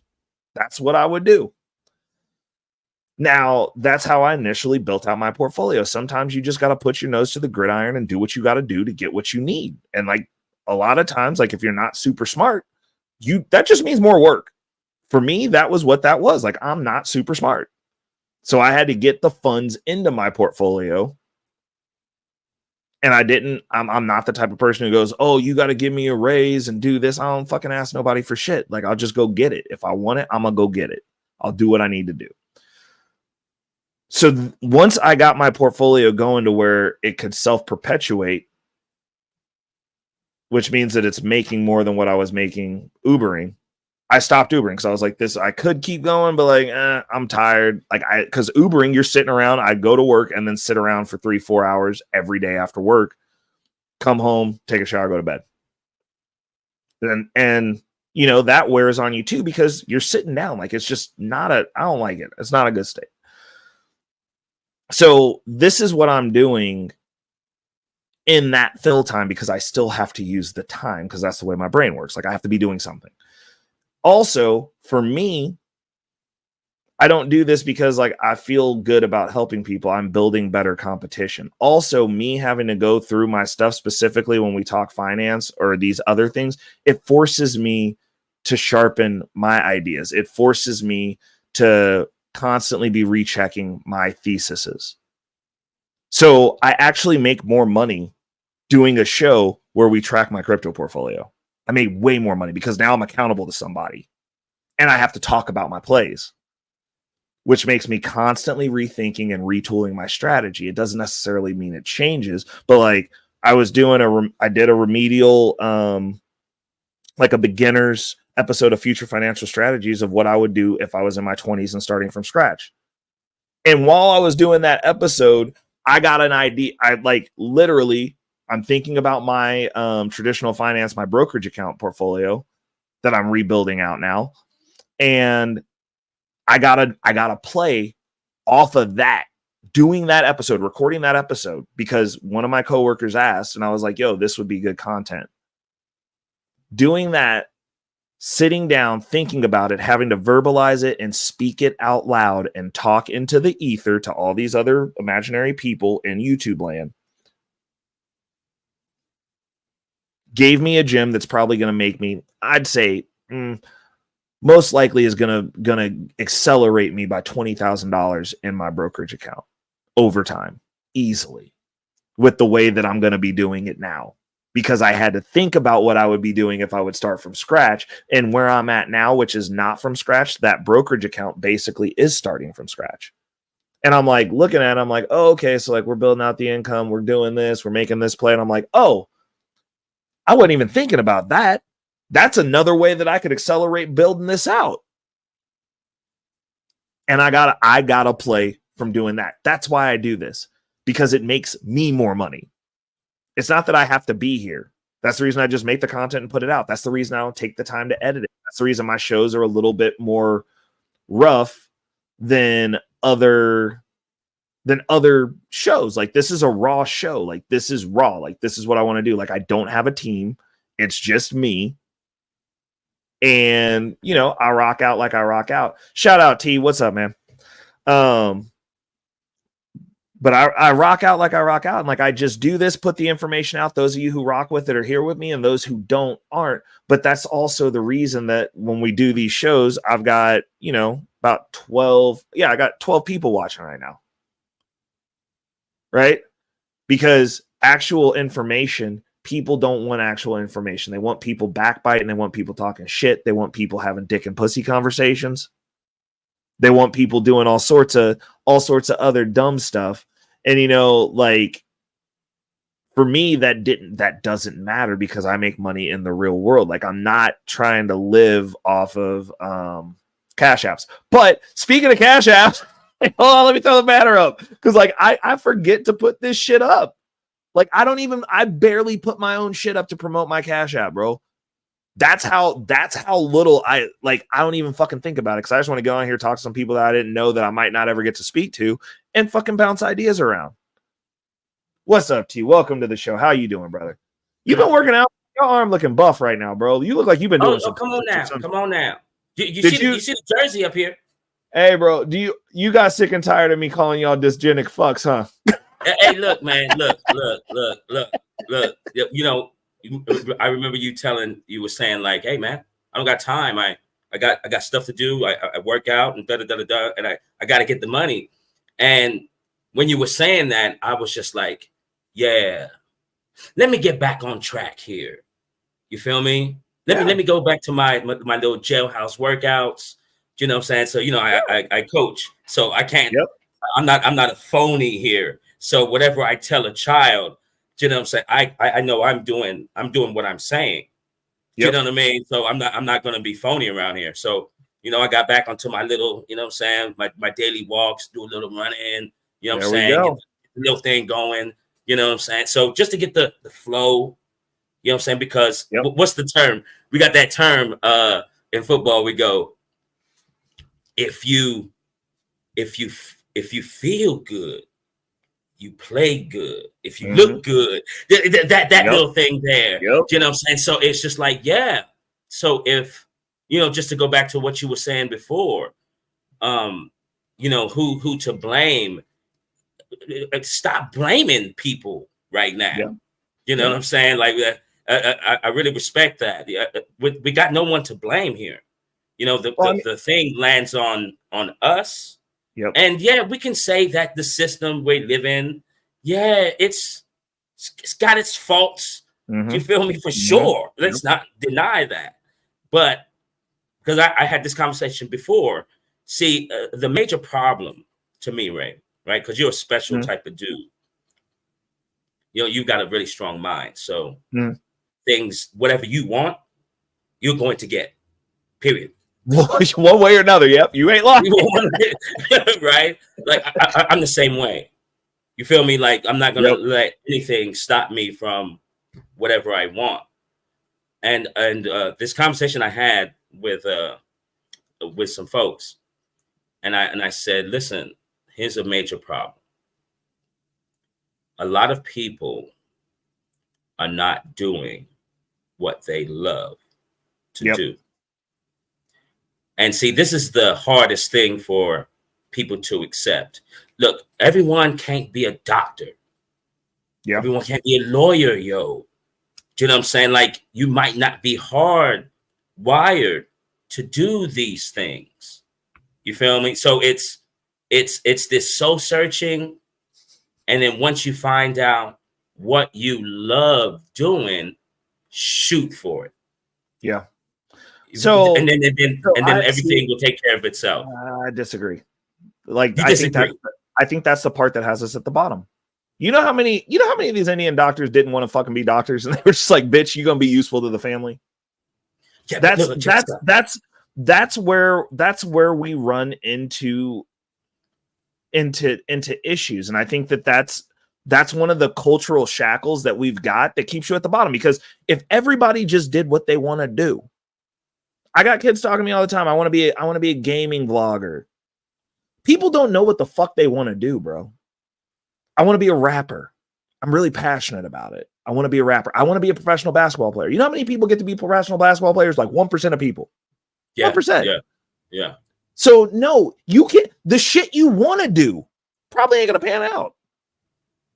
And what we have now is we have a culture, because we've been doing this for a long time. You say that like a lot of people don't do what they want to do. Most people do what they want to do, and they languish around, and they're useless, and then they become adults and they're pissed, and then they're like, well, I never got to do what I want to do, and now I got to work at FedEx. And it's like, bitch, during the time when you should have been doing what you needed to do, you were doing what you wanted to do. I see it all the time. And like, I'm going to jump outside of Black culture for this one. I used to go to a bunch of raves because I breakdance. Like one of the things that we used to have going, we used to have a really good underground house music scene here in Kansas City. I used to go to a bunch of raves. You see these chicks that were the baddies, just out wilding at these raves, cute ass white girls. Yeah. All races of girls. And then the ones of them that got caught up in that lifestyle, that like that was the only dopamine hit that they were getting, are now like in their 40s still going to raves. Yeah. And they look like shit because they were also on drugs. And now they're like, oh, and you know, like some of them are in the bitter bitch brigade, fourth wave feminists. Oh, there's just no good man. I just can't find a good man. Like, no, bitch, when you was doing what you wanted to do, now life done caught up with you and you ain't that chick no more. I see him all the time. Like there's one chick in particular, bro. She runs up into, like, she used to always, like, we always knew her. She was very obnoxious when we went out, but she was real pretty. And now that she's older, she done had some kids, and she got that. She didn't take care of herself. Cause like most of the time, them chicks that were always pretty, they fall off. Cause like there ain't no level of expectation, and they never got held accountable. And so she done fallen off. Like she's still, like, her face is still kind of cute, but like, you know, like when you have a kid, your hormones change and like your face starts shifting and shit. It's weird. But anyways, every time you see her out, if I'm out at the club and we out doing anything and she's out, she still got that same I'm fucking 21 and the it girl attitude. And like she came up on me one night, and she was, because like she's like one of those people who comes up on you very aggressive. And I was like, whoa. Like, what are you doing? And like she's like trying to like hang out. And I'm like, you know, like you're in your 40s now. And while I'm out here sometimes, like normally if I am out, I'm like out with a bunch of really cute 25-year-olds. Like, why are you in the conversation? What are you doing here? And you're annoying. Like, yeah. And you know, like, and they don't take like that. That's one of those things where it's like, as a culture, if you want to call Black people a culture, that is one of the key metrics of why we're at the bottom. Everyone else is churning out people that are irrelevant and playing a power game, and we're going, I'm going to do what I want to do. Like, okay, but you can't complain that Black people aren't represented and treated right in the hospitals. Well, yeah, because I mean, the doctor sees your ass on the news getting represented by the worst of our culture that you put to the front of our culture. Bruh, I'm going to assume you don't feel pain either. But you don't want to tell your kid, if I'm paying for you to go to college, or if you're going to college, you will be of use to the community. You will be a lawyer. You will be a doctor. You will be in STEM. You will do something that needs done. You're not going to just sit there and fucking play basketball and be stupid so that you can bag at Price Chopper till you're fucking 60 talking about a fucking living wage for a job that was for a child. That's the issue. But it's not just within the Black community anymore. Everyone's fucking doing it now. because we've made all these useless men that are aimless. It's going to be a problem later. I promise you. That actually, the nail in this country's coffin has already been fucking hammered in. We just haven't seen the effects because everything is lagging. We're just now seeing the effects of the matriarchy that is the Black community. Everyone's out of control. Everyone's doing what they want to do. Everyone's in their emotions. We're just now seeing it. So now that we've extrapolated this outside of our community, how far do you think these other communities are behind us that have adopted the shit that we fucking made cool? How far do you think they are now that white people are doing what the fuck they want to do? Societies are not held together or made by people who did shit they wanted to do. With the exception of the person who said, go take that land because I want it. That's one person, the supreme leader, got to do what he fucking wanted to do. Everyone else just did their fucking job and they were like, we're going to make the most out of it. Give me your shit. Like, that's the thing that's the piece that we're missing. But these cultures that come here from other countries, even when you look at the Mexican cultures, they come here and immediately get into a trade. They were like, these motherfuckers don't want to get dirty. Bet we gonna get dirty. We'll do all the drywall. Where the mud at? We gonna be covered in spackle. Fuck it. We gonna stack up in a house together. We all gonna get a trade. We can fix fucking anything, and we actually produce something. Yeah. We do not do that. All the conversations we have are, oh, diversity, equity, inclusion. What are we gonna do if they don't hire us? Like, why don't we have businesses? Why don't we own shit? Why is that a concern? Why? It's because culturally, we go everywhere else with our fucking hand out. Everywhere. Do for me. Someone fix this. Someone come do. Help. Those are feminine attributes, my guy. And when you have grown men wanting to have that conversation, I'm like, that's a woman's conversation. That's what women do. Because it's our job to go fix it. And now the men are going, somebody come fix this shit. And it's like, there's no, like, you're the fixer of the shit. That's the reason I'm saying, like, there's a definitive divide. And it doesn't make one, actually it does make one side similar, more right than others, but there's like you said, there's nuance in all of this. But for a culture that's at the bottom, if you are at the bottom and we're constantly complaining about being at the bottom, we're underrepresented everywhere, but we're not forcing our kids, the people that we're producing, you're producing useless motherfuckers that are going and doing what they want. Right? And then going, well, we're still at the bottom and there's no representation. Be like, you made the fucking representation. You just didn't make him do what he needed to do to get what we need. We making people. And we're not utilizing them because we don't have our mindsets right. Do you think, like, when people are like, oh, well, oh, Reckless Ray, like, you can just do that. Like, motherfucker, do you think that I want to get up at 4:30 so that I can get my sets and reps in and then go work 10 hours of semi-manual labor / manual labor and then go get in a car and Uber for an additional 3-4 hours and then come home and have to take a shower and go to bed? Because I had to take a fucking slutty wet wipe bath after I got off work because I had sawdust all over me, but I still had to get in the car to go Uber people around and be personable and have conversations. I worked 10 hours today, came home, took a shower, took a nap. Well, actually, it was 8 hours today. I'm on call because I got to work tomorrow.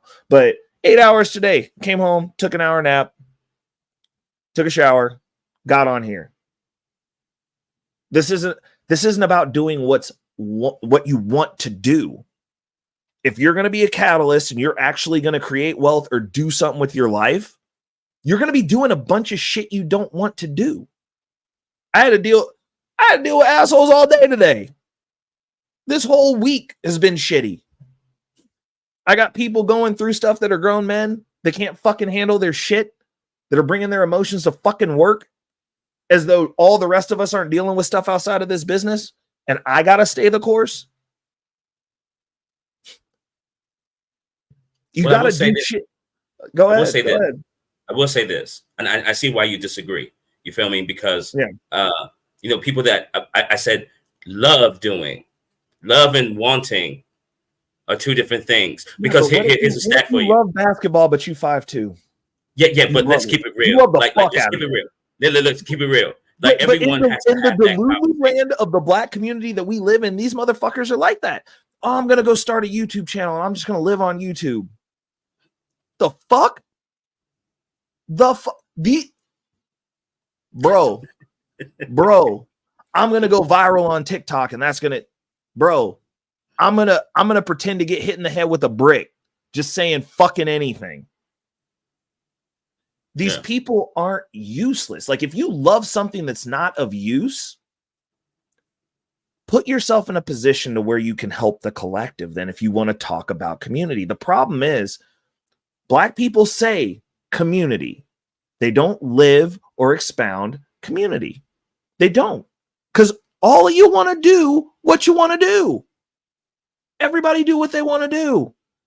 The problem is nobody wants to do the things that are necessary to move a community forward or to establish a power base within a community.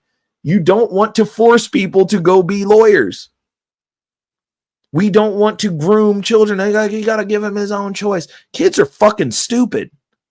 Most adults are fucking stupid. No, you don't give them a choice. You're doing this. We are a family. What are we producing? Oh, we got somebody who's a C-suite nurse. Bitch, make some more nurses. They're useful. You got a skill. Teach the fucking skill. Be useful. The problem is we get so, and this is something that you put on poor people to keep them where they're at. We get so emotionally invested in doing what we want to do. We don't even make sure that we can have a fucking roof. We crash all the way out on what we want to do. That is you think Henry Ford wanted to make Ford? Or was he like, yo, shit's bad. I don't want to be broke like the rest of these motherfuckers. I got to figure out a way to contribute. We getting rid of horses. Fuck it. Like those aren't wants. The way that these things are, the way that people set up their lives, like somebody has to sacrifice. And the more lax you get, the closer you get to toppling the house of cards. That's the reason Indian people come to America and still do arranged marriages, because it fucking works.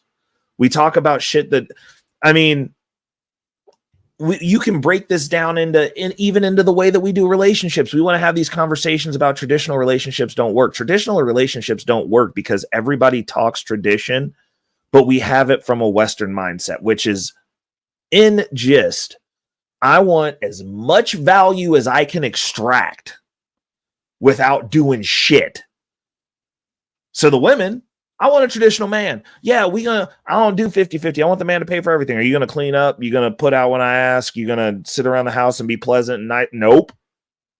But you pay for everything. Oh, I want a traditional woman, but I'm going to go into a pit of whores and wonder why they don't act right and dog walk me around the block when I get one of them knocked up. Maximum value, no output.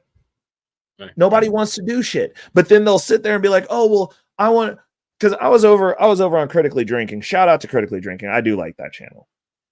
And they were talking about, oh, it should be egalitarian and this new age shit that doesn't fucking work. Doesn't fucking work. And then you go, okay, well, when people are put in an actual egalitarian system, they tend to fall into the set gender roles. Oh, well, is it because they were indoctrinated into that?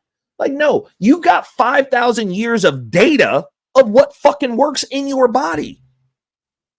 You're telling me that women want to compete with men for resources when women have to take meds to be bad usses. They on all sorts of meds, fucking their hormones up, fucking their pH up, their chemistry. Everybody's having kids with autism because these chicks are eating a fucking medicine cabinet full of pills to go out and compete with men for resources. Then we wonder why they're fucking crazy. We can do it too. Like, you can. That's not to say you can't, but it's like, should you? Do you want to have to do that? What's the benefit? Like, You telling me that you want to go do grueling, hard manual labor work for 80 hours a week, putting in 80 to 100 hours, 60 to 100 hours to get the bag? You want to do that?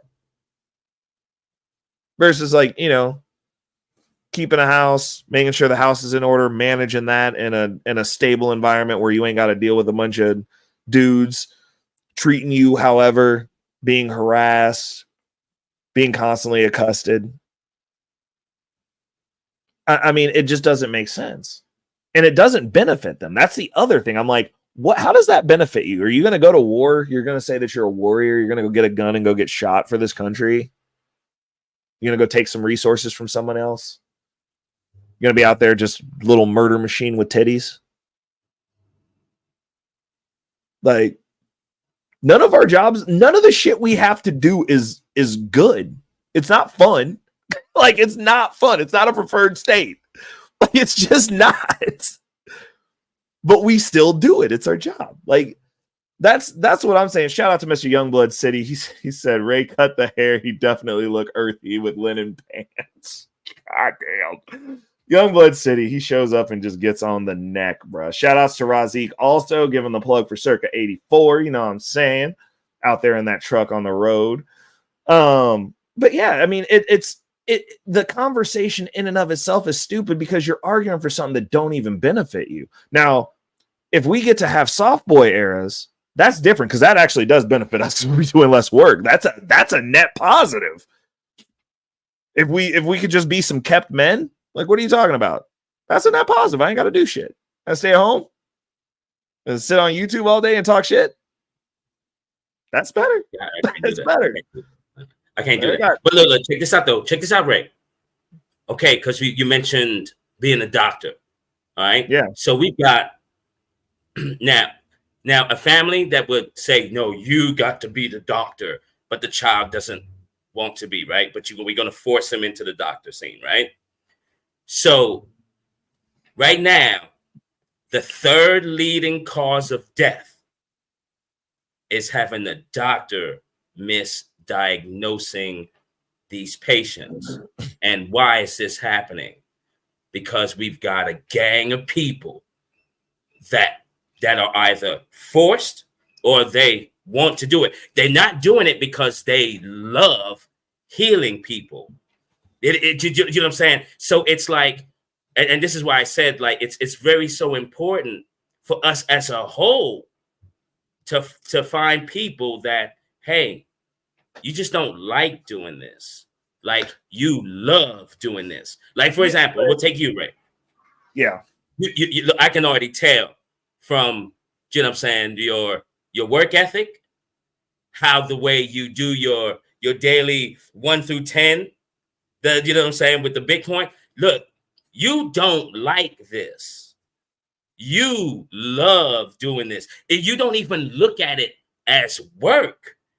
You know what I mean? And then as you're breaking everything down and you're doing this, you know what I'm saying, your love, and you're so passionate about it, right? You're breaking one of our slogans that is so detrimental to Black folks. You feel me? Where the slogan is, game is to be sold, not told. You're smashing that because you're giving the game away because you love actually doing this. And see, a lot of people can't be like you. Well, no. Do you know why they say that though? Right? I'll put you on game right now, and I'll tell you. Yeah. Go ahead. They say that because the people who are selling you shit generally aren't doing or aren't good at the thing that they're selling you. That's the reality of the situation. Like, if the reason, and I'll tell you this, I don't love the crypto market. It's the most efficient means for wealth accumulation, period. And I'm winning it. I figured out how to win at it. Like, I've been doing it for over a decade. So I have a level of mastery at that. I could talk to you the exact same way that I talk about crypto, about home automation. I've been doing that for 11 years. I am a master at that. I can go through the ins and outs of Crestron's system from a residential perspective, start to finish, wiring a house, all that shit. I don't love it. It pays the fucking bills. There's no love about this shit. Like, honestly, this will be an industry that as soon as I can get out of, I will be getting out. Because, like, I I don't like being in it in the fashion that I'm in it now because I'm not 100% in control. And I don't like having to defer out of the final decision because, in my opinion, a lot of the final decisions, especially as of late, have been fucking terrible. I don't like it. I also don't like having to answer for other people's fuck ups, especially when I'm the type of person who immediately admits when I fuck up. I don't like dealing with other people who aren't on the same level as me in that level because it's a character flaw that I find fucking annoying because I was raised to detest weakness, and that is weakness incarnate. And it's a dangerous kind of weakness because you're also in charge of people. Like, Agreed. I don't like it. I don't like it. So for me, everything is a means to an end. I enjoy the crypto space. There's good energy around it. I like talking about it. I also like talking about home automation and teaching people that. But it pays the bills. When I got into this industry, before I worked in this, I was working back office in mental health. That's what I was doing. Didn't love it. Was really fucking good at it. Didn't love it. But I was good at it and it paid the bills. Now, it was a comfortable job. And I got to, it afforded me an ability to just sit around and listen to audiobooks all day. It was fucking great. I love that job. Because I literally had my days rationed out to where I had maybe 4 hours of work. And then I could listen to audiobooks while I was doing those 4 hours of work most of the time. And then the other 4 hours, I just chilled, walked around, and listened to audiobooks. It was great because, I like to consume information. It was a good insulary time for me. And I made the most out of that job while doing the least amount of work I possibly could. But I was sitting down all day. I was pretty much in the same shape because I was still dancing and shit. But I didn't like the office environment. And funny thing, when I worked at that job, it was a nonprofit. And actually the entire time that I was in that field, I was working for women. So all the women made more than me. Everyone was getting promoted over me. That was a woman. It was a woman. We're fighting the patriarchy. Right. And I never complained about it. I never went in. I never was like, oh, these bitches are making more than me. Honestly, I got 2 women promoted over me because I didn't want any more responsibility than what I had, because I was like, I set this up the way that I wanted it to be. You can't get rid of me, and you get to let me sit over here and I'm going to listen to my audiobooks and threaten to burn this place down once a week. And you're going to just fucking keep it moving and leave me the fuck alone. And that's what I had. And so I was like, I wasn't really worried about the pay. I was like, if you guys want to give me the bare minimum raise every year, I don't give a fuck, dude. I'm going to sit in here. I'm going to crush out this work. And when it's time to go, it's time to go. And when I left, I told them straight up, I was like, look, I'm putting in my 2 weeks. It's not about the money. I'm not staying. Peace. Uh-oh.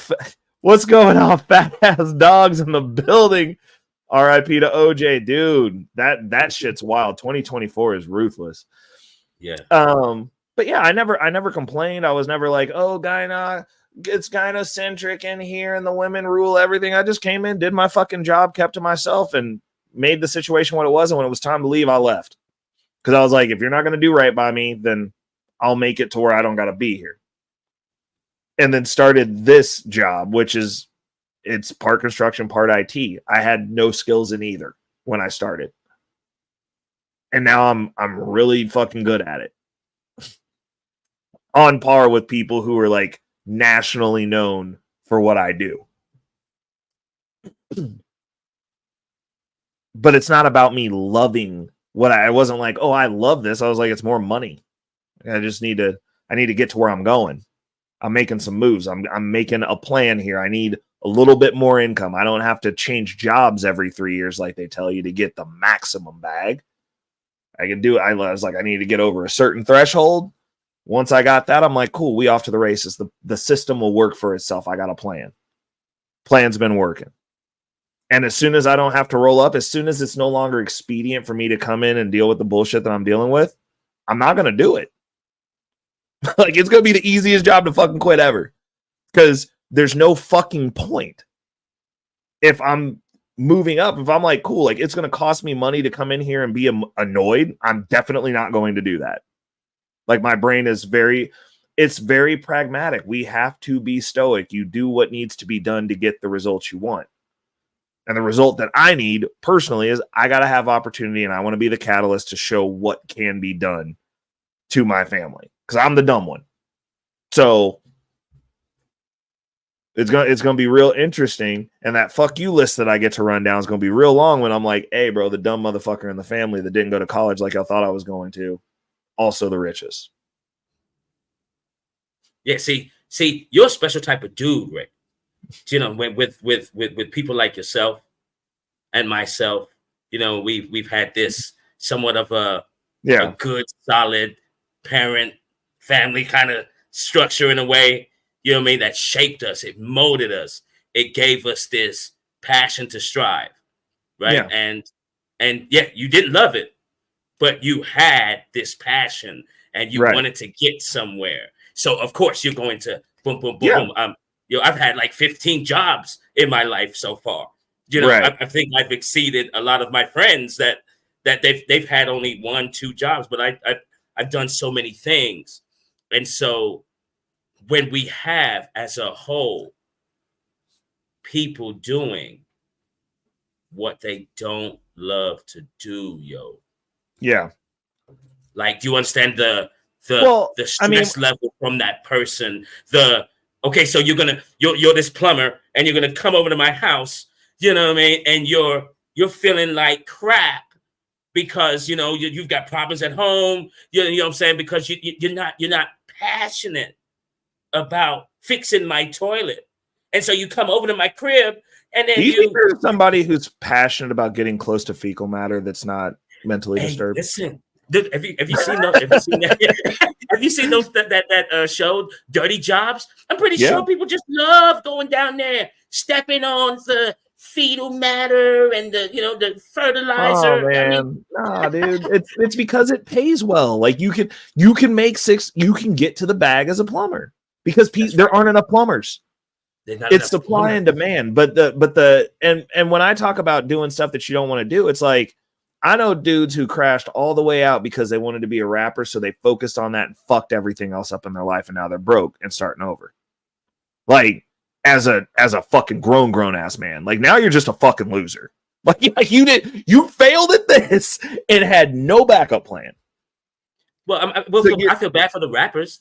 I feel bad for the rappers because if you want to make it, let's keep it real here. If you want to make it in the rap game and you're living in New York, you know what I mean? You got to go the Diddy route. You know what I'm saying? You got to get, you got to go that. Yeah, but I mean, that's neither here nor there about what you got to do. Because I mean, hey, you're going to take the bin. What you gonna do? But what I'm saying is these cats are so my who's the dude that played Mr. Cho? I forget his name, but you know who I'm talking about from Mr. Cho. One bump from Mr. Cho. Did you die though? Remember from The Hangover? The Asian dude from The Hangover. The Asian dude. Yeah. So I reference stuff like that. He's a really good comedian. Really good. Loves it. Yeah, he's funny. But his parents made him finish med school. And they were like, you can go tell jokes after you become a doctor. Tell jokes then. Tell all the jokes you want. Because just in case you're not as funny as you fucking think you are, now you got a fallback where you can go back and you don't have to worry about starving. That's what I'm saying. I'm not saying you can't do what you want to do, but what you need to do is be a viable human just in case the market decides that whatever it is you love doing, you're not good at. You know what I'm saying? Like, I would, like I'm 100% sure that some of the dustier podcasters out there talk shit about me because they're like, oh, Reckless Ray only has 10 people watching a show. You know what's funny? I don't fucking need people to watch the show because I still get paid. I still get my passive incomes from crypto that I've been doing for over a decade. And I still am building out a traditional finance portfolio that's going to fund every fucking core bill that I have. So I don't have to do shit. But I'm not going, oh, well, I'm going all in and I just got to live off this shit. I don't live here. And Fat Ass Dog said, if you want to be a man, you got to act like man 100%. He also asked if you're a Lions fan, T. No, I'm Redskins, baby. Oh, okay. I think he was looking at that jersey back up there on the wall and thought maybe it was a Lions jersey or something. No, it was the high school star. Mr. Youngblood City said, I'm watching. That's all that matters. Thank you, bro. But I mean, it's the truth. Like, these people in these spaces, they'll have conversations and it evolves down to, oh, nobody listens to you anyway. And it's like, they don't have to, because I don't have to live here. I don't have to have 20,000 people, 20,000 subs. And you know what's funny? Like, I've come across other content creators that are no longer here now that blatantly bought channels. They bought a channel with following. And then they would do their live stream, and it's like, okay, so this channel has 20,000 subscribers, but you do a live and only have 30 people in there. You bought a channel that was built up. People do that. And obviously I'm very perceptive. I'm very perspicacious. So I'll be looking at people's shit. And like looking around, you see how these people are. It's like, okay, so you have a shtick where you say whatever the fuck it is that you want to say because you got to live here because you ain't built shit in the real world ever that was successful. Cool. You're known for nothing besides being here. Cool. But if everybody was a fucking content creator, and I said this earlier, it's amazing to me how all the alpha males sit down for 14 hours a day to talk about women. And they're always online, always on panels, always talking shit. That's crazy to me. Because like I could have sworn that like alpha males was out like taking resources, joining the special forces, doing dirt for the country, fucking actually holding something down in real life. Thanks. I mean, according to the YouTube standard, like you would be led to believe that all the alpha males are here. All the 1% are here. And it's crazy because out of all the millionaires, multimillionaires, and even billionaires that I know, none of them are on YouTube for 14 hours a day talking shit. Like none of them. It's crazy. It's crazy. Like actual rich people that like own things, businesses, places where you're talking about you're worried they're not going to hire you because of diversity, equity, and inclusion going out the window. They're not on YouTube. So it's wild. This is like a very niche ecosystem of people where it's like they want to live here. They want the cloud of living here, but they want you to think that they don't have to live here, even though they blatantly are making so much money here that there's no way that they're not going to be here until they get what they need out of it.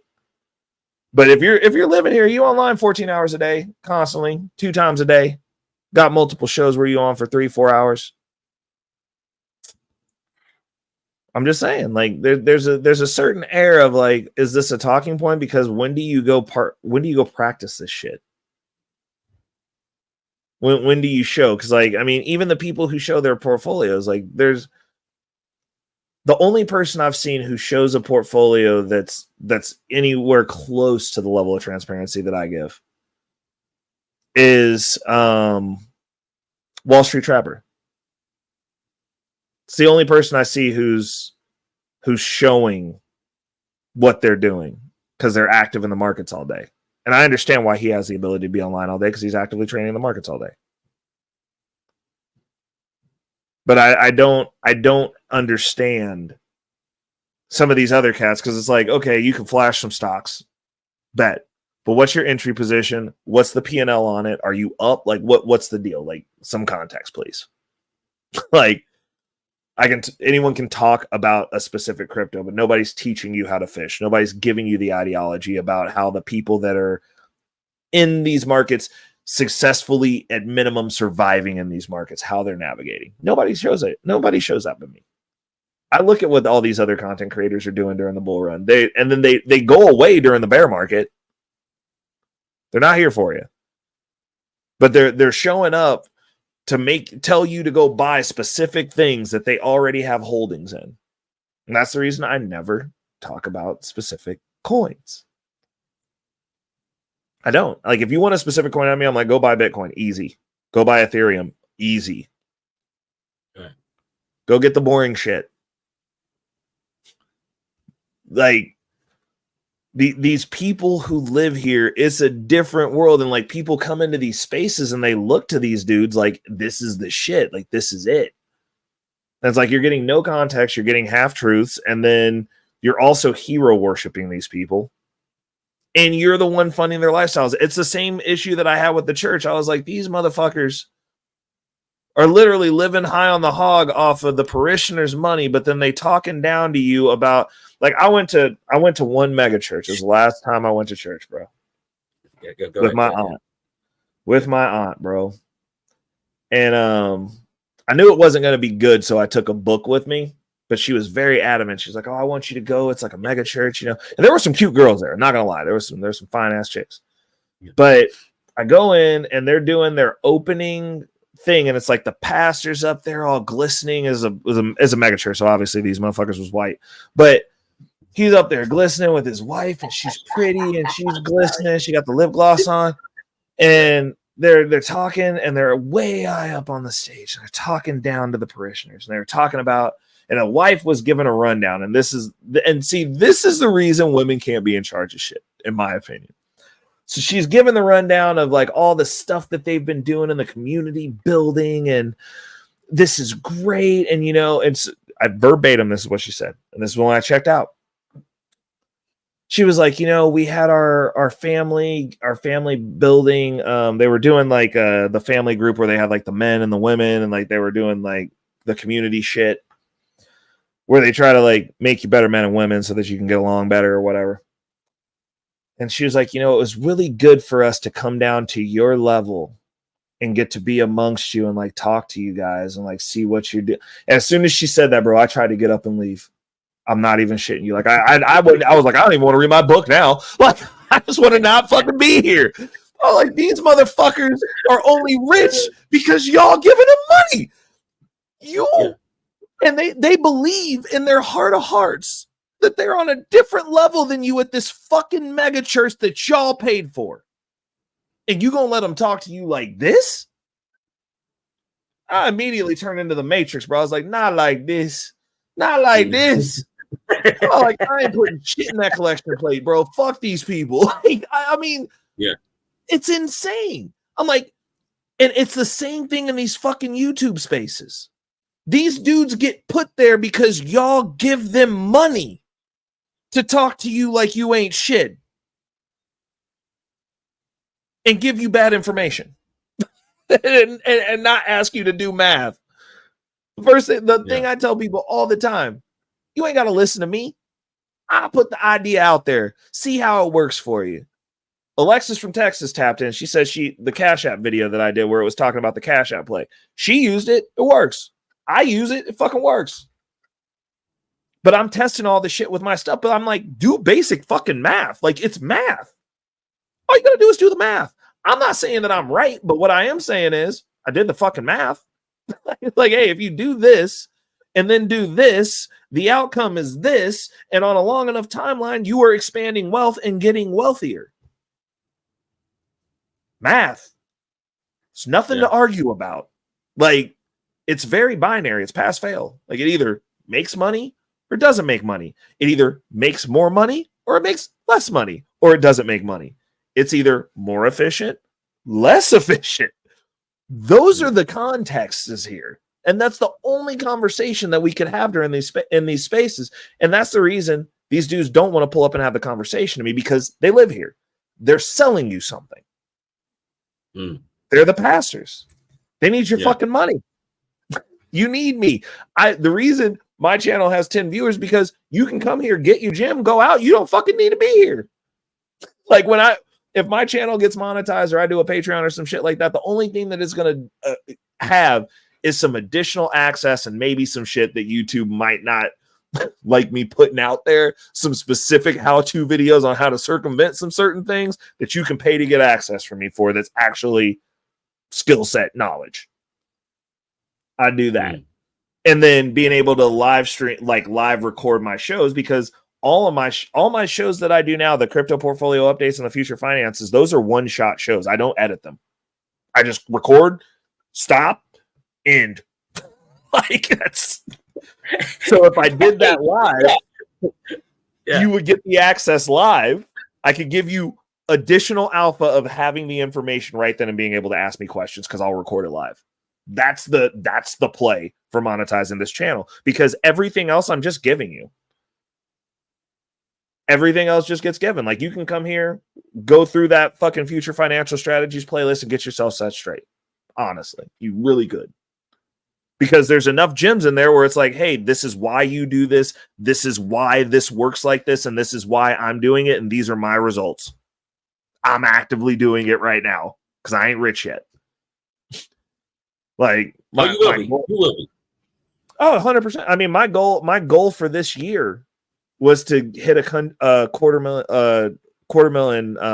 net worth. And like, I'm already almost there because of crypto. Like, I was just like, well, that was a shitty goal. Like, I had to like fucking reset all my shit.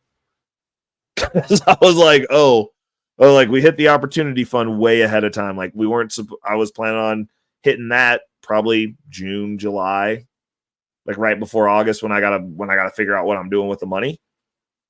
Already there, already over goal. Like, everything's ahead of schedule. So I was like, I did a really shit job projecting out this year.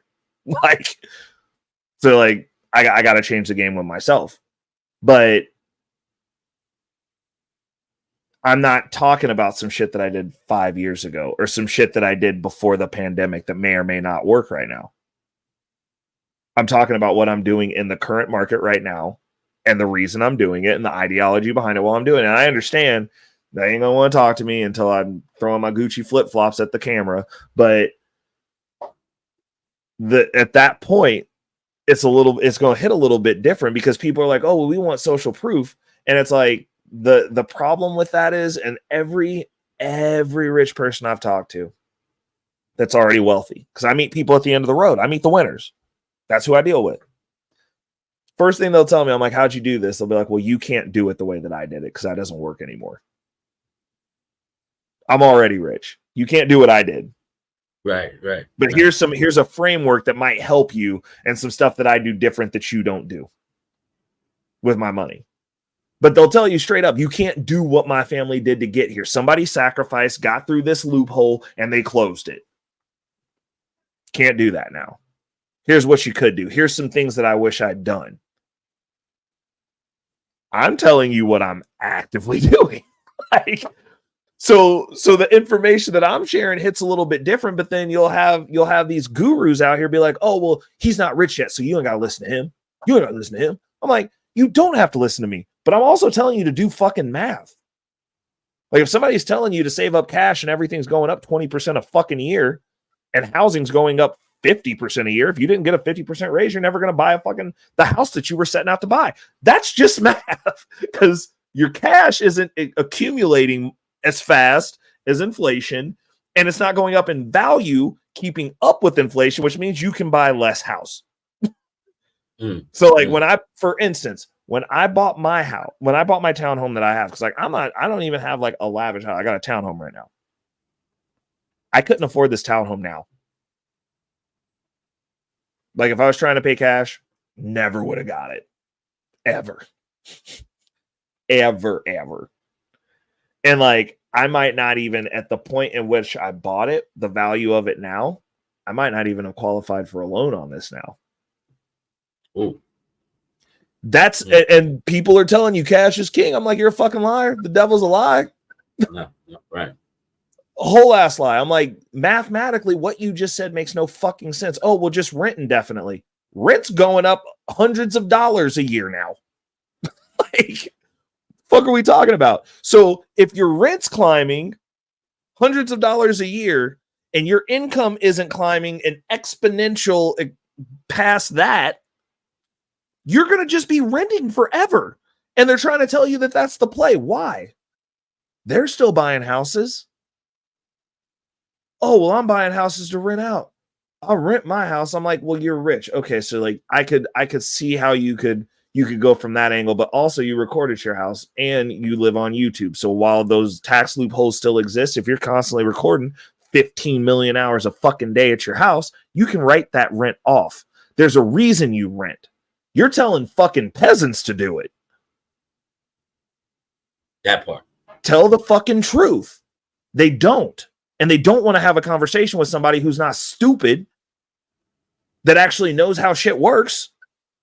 because they're not going to be able to justify any of the shit that they say because I'm just going to default to fucking math. Let's do the math on this. Where is the extra money coming from the peasants that you're telling to rent indefinitely when the entire reason that the housing market is expensive, because they always reference back, oh, people were paying $50,000 and $100,000 over asking. Those weren't fucking people that were doing that. Those were companies. Those were BlackRocks. Those weren't fucking people. People were there. They didn't get the house. Humans did not get those houses. Institutions got those houses. And they're still sitting. And BlackRock specifically has a 20-year backstop on every house they bought up. Because they bought the house and then put them up for rent at exaggerated prices. So no one rented them. And people were like, oh, nobody's going to rent the house, so it doesn't matter. And it's like, it does if they can hold it for 20 years, and that's a house you can't have. There's no starter homes unless you're trying to live in a neighborhood where you get shot on your porch. And then putting those houses on the market for those exuberated rents that no one's paying is signaling all the other landlords around them that, hey, this house is popped up on the MLS at this rent. I should raise my fucking rents.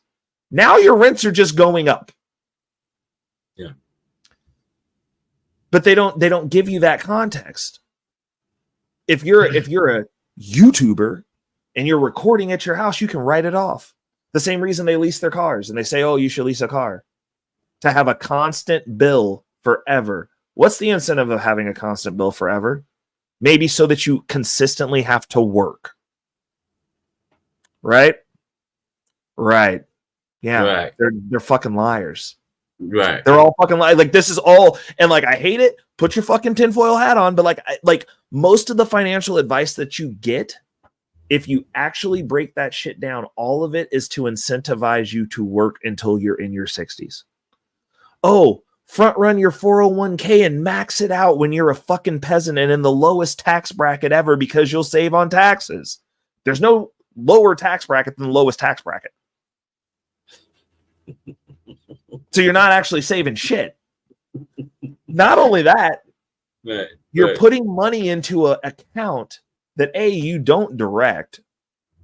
You have no granular access unless you're doing a Roth.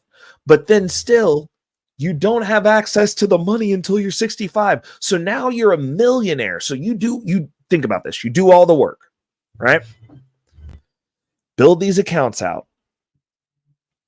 You hit $800,000. I'm rich on an account that you can't access until you're in your 60s. So now you got to keep working because you don't have any fucking money that you have liquid because those accounts aren't liquid. Right.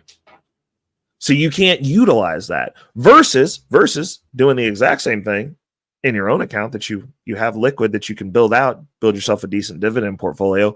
By the time you get to about $500,000, you're making more than the average black person.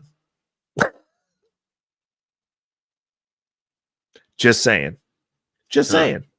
But they want you to fund that 401k so that you guaranteed got to stay in that workforce and keep producing, you fucking peasant, until you're in your 60s. Incentivizing you to consistently have bills, to consistently have expensive bills, so that you work for fucking ever. Yeah. But then they'll tell you, don't listen to old Reckless Ray De Niro. He ain't rich yet. Well, you ain't never going to be rich either. The only person who's rich is the pastor that you're giving your money to. Congratulations. Right. Congratulations. The pastor's going to have rims, and you're going to be getting peanut butter sandwiches and butter biscuits. Hope you like them. Like, because they're not in. And I'm not even the type of person who thinks that I would ever be in a scenario where I would want to not work. I want to work. I just don't want to have to deal with bullshit I don't want to. I don't want to have to deal with annoying fucking people. I don't want to have to deal with somebody else lording over my fucking schedule. I don't want to have to ask. I want to be able to have the ability to take off for a month and it not affect me. And not have to worry about, oh, what about your job? Like, my investments pay for this shit. Like, I get that check every month, no matter what. Like, my check don't come in, the whole country's on hold. So, like, I'm good. But they're not putting people in the positions because that is where you get to a position where you can do what you love. Because even if you're not good at it, you covered. But they don't tell people that. They don't tell people that, like, literally, if you start when you're in your 20s, like, I got this little knucklehead ass kid that works with me, but I'm gonna work on him. I'm gonna work with him. I'm gonna get him straight. But you know what's funny? There's a white kid, and he asked, "Hey, I heard you're good with money. Can you help me sort some shit out? Like, I done fucked up on my paycheck, and like I'm in a scenario right now. Can you help me? Like, after I get this sorted out, can you help me get my finances in order?" Yes. Black people, I don't want to listen to a white person. I'm like, white people will go ask whoever the fuck has the answer. Shit. Like, maybe you should try it. Like, I don't know. Like, you go a long way when you ask. You seem like your shit's together. Can you help me? But pride and ego. What do you do with that? Like, if you got to have somebody give you game that look like you, and then the people that give you the raw game that look like you don't want to listen to them, or you find out reasons to not listen to them. You want to disqualify them as though it affects me. Like, oh, you're not rich. I'm like, there's not going to be any poorer tomorrow, bitch. Like, I don't care. How much is your net worth increase this year? Do you know what your net worth is? Different conversation. Yeah. But it's about those results, and it ties back into doing what's necessary. Now, if you figure out how money works and you actually implement this shit at an early age, I mean, my situation took 10 years. 10 years of work, and now everybody's seeing the results. What you're seeing right now, what I'm going through right now, 10 years ago, catalyst. Work started then. And it was probably about 5 or 6 years before I started seeing any type of forward momentum where I was like, oh shit, I'm in a different space. Oh snap, it's the homie. What's up, Mr. Youngblood City? Hold up. Don't say shit yet. Don't say shit yet. Keep not saying shit. Shut up. Hold on. Where the hell is your thing at? I know it's in here. God damn. There it is. Booyah. He takes gaining knowledge as serious as he does his games in the gym. Please welcome Mr. Youngblood City.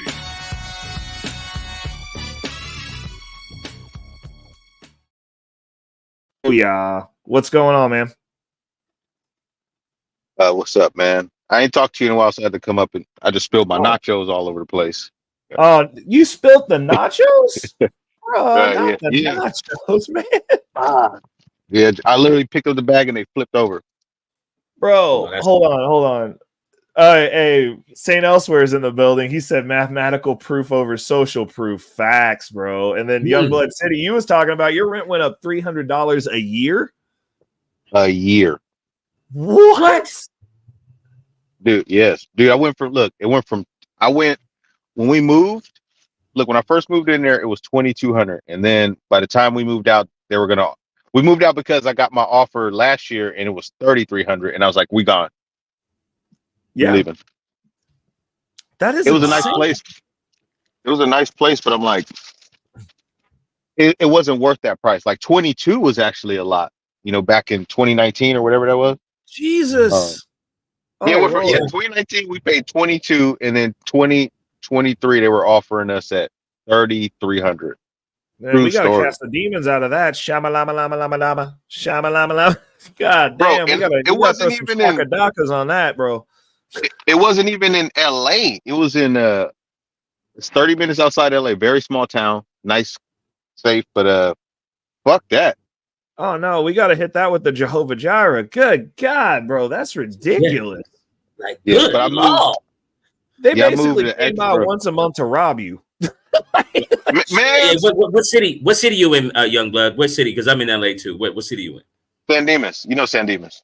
Oh, you over there with off the 210. Oh, you living real comfortable over there. Real nice. Very nice. It's very nice. That's a very, very nice, safe city. Like we were really involved in the city. Like I said, we used to personally know the mayor, the city council members, chamber of commerce president, everybody. Yeah. It's such a small city, you could know everybody. And I was like, man, I could take over right here, but that rent was like, it just wasn't worth it for we were in an apartment. It was 2 bedroom, 2 bath. I'm like, it ain't worth. And the kids were getting older. We were outgrowing it, but now we're renting a house. It's a little further away, but it's now I'm in Fontana, so you know where that is. Oh yeah. So it's a four. Yeah, it's a four. I'm in Bloomington actually, so I'm in the farm. It's a 4 bedroom, 2 bath, got a yard and everything. So it's a lot better for the kids, and we got a lot of family on the same block, so that worked out. But I hate living so far because I still work in LA a lot, but I also work in Palm Springs and Thousand. Dude, I work all over. You drive all the way to Palm Springs? Go to Palm Springs, Indio, 29 Palms, Orange County, Moore Park, Valencia. I'm all over. Wow. Tustin. Yeah, doing what you got to do, bro. Stacking that paper. Yeah. But that's what I'm saying. I mean, most of this stuff has us working backwards or playing a game that nobody else is playing anymore. Like it's and then you look at the cultural aspect, like that's the reason there's divides. But since you made that was actually a good conversation, bro. So we went way off kilter. But the last topic that I do want to bring up. Boom. The Great Divide. Now, this is my thesis on this. I think that there's a schism that's going within the Black community, because obviously you could say right now the easiest line to see is the conservative versus these like ultra liberal victim Olympians. There's that schism. But within the conservative space, there is also a divide, especially when it comes down to these YouTube talking points. It's the way that I see it is, I think that there's people for me, it's the people that want to live here versus the people that are just giving actual information and talking about actual problems and talking about actual solutions. And I feel like that divide, I told everybody this year, and it's all over the place because they kind of have those same divides on the far left sides of things. Oh, that's dope. That is so weird that it's not dark there yet. Oh no, it's still sunny out here. That weirds me out, dude. Because I'm like, bro, like, why is it light over there, bro? It's dark as fuck here. Yeah. No, I'm in the ports of Long Beach or whatever. You can see the cranes. Yeah, oh, wow. Them things are gigantic. When we went down to Florida, massive. They have a couple like that, and I was like, bro, that's ridiculous. My bad, I didn't mean to cut you off. No. But they had like I told them 2024 is going to be the crash out year for these YouTube dudes. Like they're crashing out. Oh yeah, it's coming. They're crashing out so hard. All over the place. Like you just seeing people like, oh, bro, I thought you had your shit together. Crashing out online. Just crash. Hey, Cat Williams predicted it. They got everything will come to light. Yep. They got fresh crashed out. Yo. That's the worst crash out I've ever seen, bro. Yeah. Hey, look. I told my friend the other day. I told him he was that shit talks stupid and looks like a fucking transgender dog. Like what the bro? When I say he got caught doing the thing that he preaches guys on his show not to do. 100%. He did step by step what he tells them not to do. He did the exact same thing. Bro. When I say that these dudes in some of these manosphere spaces are literally out here just fucking appendages, bro, that's my reference point. Because everything on that mother, bro, I was like, bro, that could have just been another nigga, bro. Like, and I would have been like, well, I was like, bro, he looked like my question when she was talking about she was pregnant, I was like, is that actually a chick? Can she be pregnant? Because like at that point. They blurring lines, bro. They blurring lines. Hey, remember on the phone call he did say at one point, he's like, that's impossible. Maybe that's what he meant by that. Bro, bro. And I mean, remember that part? I think it's great. And the craziest part about it is this dude gonna be out here talking about ABBA or preaches a gorilla and saying all this fucked up stuff, and he went and found an Asian gorilla. It's wild to me. Yeah. And then bounced on it and got it pregnant, bro. And took it home to meet your parents. Like, bro, if I would have taken that bitch to my house, bro, my mom would have fucking dressed me down, bro. She would have been like, "What are you doing? What is this? What are you?" Actually, my mom, because she's very respectful now that she gets to rest in her feminine energy. She would say, "She's a nice lady, but I don't think that's going to be a good pairing." That's what she would say. Yeah. Keep it classy. Yeah. And then she would probably just side eye her the entire time. Like, I'm not even joking. Like, I would be like, she'd be trying to like feel her neck and shit. He'd be like, "You okay?" Like,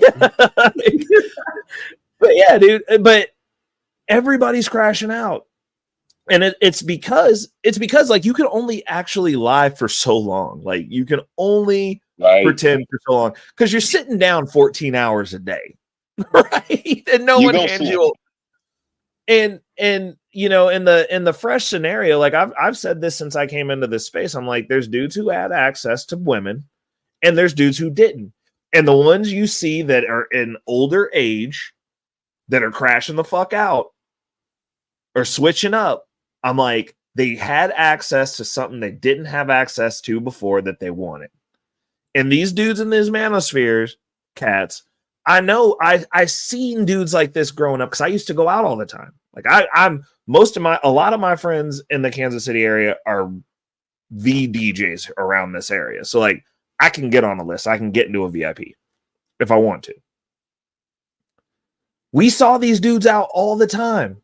You'd see them. They'd be the dudes who had a VIP section and the only person over there was the bottle girl. And they sitting up in there looking salty and shit, trying to coerce these chicks after they get drunk to be in the VIP with them. Because they didn't have access, because the chicks didn't want to fuck with them. Because like they were just dysgenic weirdos and they didn't know how to be out around people. And Fresh is one of them dudes. He's one of them dudes. Yeah. So he looked like the nerdy dude who had money in the club. Right. God. And like with no game. With no game. Right. I'm like, none. I mean, and in Fresh engineering job. Right. Like you should respect me because I got the bag. Like, bro, you a fucking cornball. Like you a dork. Like it's cool. But like now he getting to bounce on something. Like this dude's out here just blasting clubs up. Multiple? Like that's just what you doing? No conversation. Like, are you on birth control or something? She at least say you got lied to, bro. Like, Jesus. And he's out there like that, like he did not have access, and now that he's got a platform, and even with the platform, bro, who's he dealing with? Sex workers. And fat white bitches. I seen he had a fat white bitch in a Lambo one time. I'm like, what the fuck? Ain't nothing wrong with them. If you look, especially in LA, if you broke, bruh. I'm in a Lambo. I'm in a Lambo. She's gonna be your savior. Anyone really big and fat is your savior if you're down and out.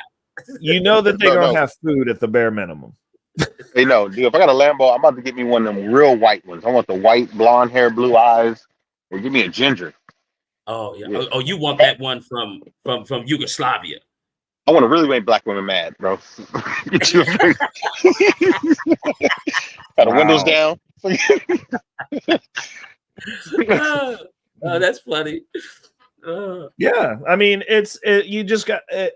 it's wild, but like as we're disseminating down, because I did have some videos queued up, so I have to save some of this for the other ones. But I mean, you know, like there's a bunch of stuff going on, but this one I thought was pretty interesting. I haven't watched the whole thing. I just got to the part where the conversation is starting, so I'm gonna pull this up real quick because we're gonna do this as the closeout because it's rolling up onto my bedtime, and I think this will be a good conversation to end this shit on. Right. So Let's see here. Consider an average guy. An average guy for me is a man who works a 9 to 5 and has to get paid before he's able to do anything. An average woman for me is a woman who's on welfare in any type of way. So that's what. So wait a second. So what she's saying, I am LaJoy, and like they were talking about, like she's real, like dude, I want to feel her neck. I'm not gonna lie. Like I'm sick of this. I'm sick of this standard stereotype of what black women are supposed to look like, which is damn near what the fucking trans women look like. They're wearing the same makeup level, same style, and we're supposed to just sit here and act like these couldn't possibly be dudes. Like you might find a dick in there somewhere. I don't know. Allegedly, that's a fact. That's why I don't like them eyelashes. It's fucking wild. And like we've done this from celebrities on down. They've given this programming, and like she's talking about average, and like who do you have access to? You gotta get paid and you work a 9 to 5. So this woman is getting bounced around by 1% of men. Cause dudes will smash anything. We're nasty. We are disgusting creatures. Realistically. I mean, you ain't smashing everything. You smashing everything, right? I mean, at this point, no. But there was a point in time, bro. I've slain 2 dragons, bro. Like certified. Yeah. One was so bad, and granted, this was when I was 16, and we went to a party. I got wasted, but and you know, full disclosure, I ain't shit, and I'll be the first person to tell you I ain't shit. I ain't been shit. I was born naked, bro. I know I ain't shit. Like I ain't had no clothes on, nothing. Doctor smacked me on my ass. I started crying like a little bitch. I ain't shit, bro. So, and that's how I got here. I showed up and just got mad from the get. So, when I was 16, bro, I was going through a phase. So, like, I didn't have the best of social skills, believe it or not, and like I wasn't good talking to girls. I was still in the process of sorting out how you navigate with women. And actually, it wasn't when I was 16. It was when I was... It would have been 17. So we went to this party out in like one of the richer areas. It was a pool party. And we're at the party and we walk in. And so like I'd been going to private school. For my freshman, sophomore year, I went to private school. And we drank a lot there. A lot of binge drinking going on. So, like, I had the propensity to drink a lot. And so we show up to this party, and they had this, like... this is probably, like, the rudest thing I've ever done at a stranger's house. Next to the rest of the story. Actually, a lot of the rudest shit I've done at people's houses that weren't mine, that I didn't know, were done at this house. But... we walk in and they're like, hey, yeah, we're getting drunk and we got this bottle of vodka. And we're like, you got just that bottle? They were like, well, this is the one we've got open and we've been like doing shots. Can you guys do shots? And we were like, can we have the bottle? And they handed us the bottle and me and my boy topped that shit off between the two of us and then just gave them back the empty bottle. Like, you're going to need to open the other one. And then like went about our business. So like, I'm fucked up at this point, right? Like I started off the party bad. So we're navigating through the party and we're kind of like sorting out the chick situation there. And this was back when I got like, I don't even know that I'm capable of getting this drunk anymore. Cause like now when I get drunk, I go into survival mode and I just want to go home or find a place safe to go to sleep. And so I'm navigating through the party, kind of like getting the feel of the land. We're going through meeting some people. Cause we went there with a dude that I went to public school with. Cause my sophomore or my senior year, I was in public school. And so like I had one of my public school friends, he was like, hey, it was his friend's party. So he's introducing us to people and we kind of dip off on our own ways, me and my other buddy who was in private school, because we're fucked up. So we're hunting now. Like we on the hunt. And I somehow ended up in this pool, bro. I'm in the pool. Don't say naked. Nope. But that big bitch found me. Woo! And yeah, I you know, I was fucked up. I was fucked up, and I fucked that bitch in that pool in front of the whole party, bro. Woo! And then so no, it gets worse. So we go, and we had to go get my homie because he was like smashing on this chick that he shouldn't have been messing with. We had to go get him out the scene. So like my buddy that I was there with that drove us, that it was his friend's party, corrals both of us up like some loose kittens. Like he came and got me out of the pool. Like, bro. And we go get my homie and we get back to the car and he's just yelling at us. Like, and homeboy was white. And so like, you know, when white people get mad, they're just like, I can't believe you. You're fucking embarrassing. I can't believe the two of you did this. This is uncool. I can't. And I'm like, and so I'm fucked up, but I'm like coming around for the yelling now. Cause he's like stepdad. He went full stepdad mode. Yeah. He's yelling at me. And I'm like, I don't understand what the fuck I did. And he was like, you don't know what you did? You fucked that fat bitch in the pool in front of everybody. I was just like, no, I didn't. And he looks at me and literally he looked into my soul and he was like, yeah, you fucking did, you nasty motherfucker. And I threw up on his car. I was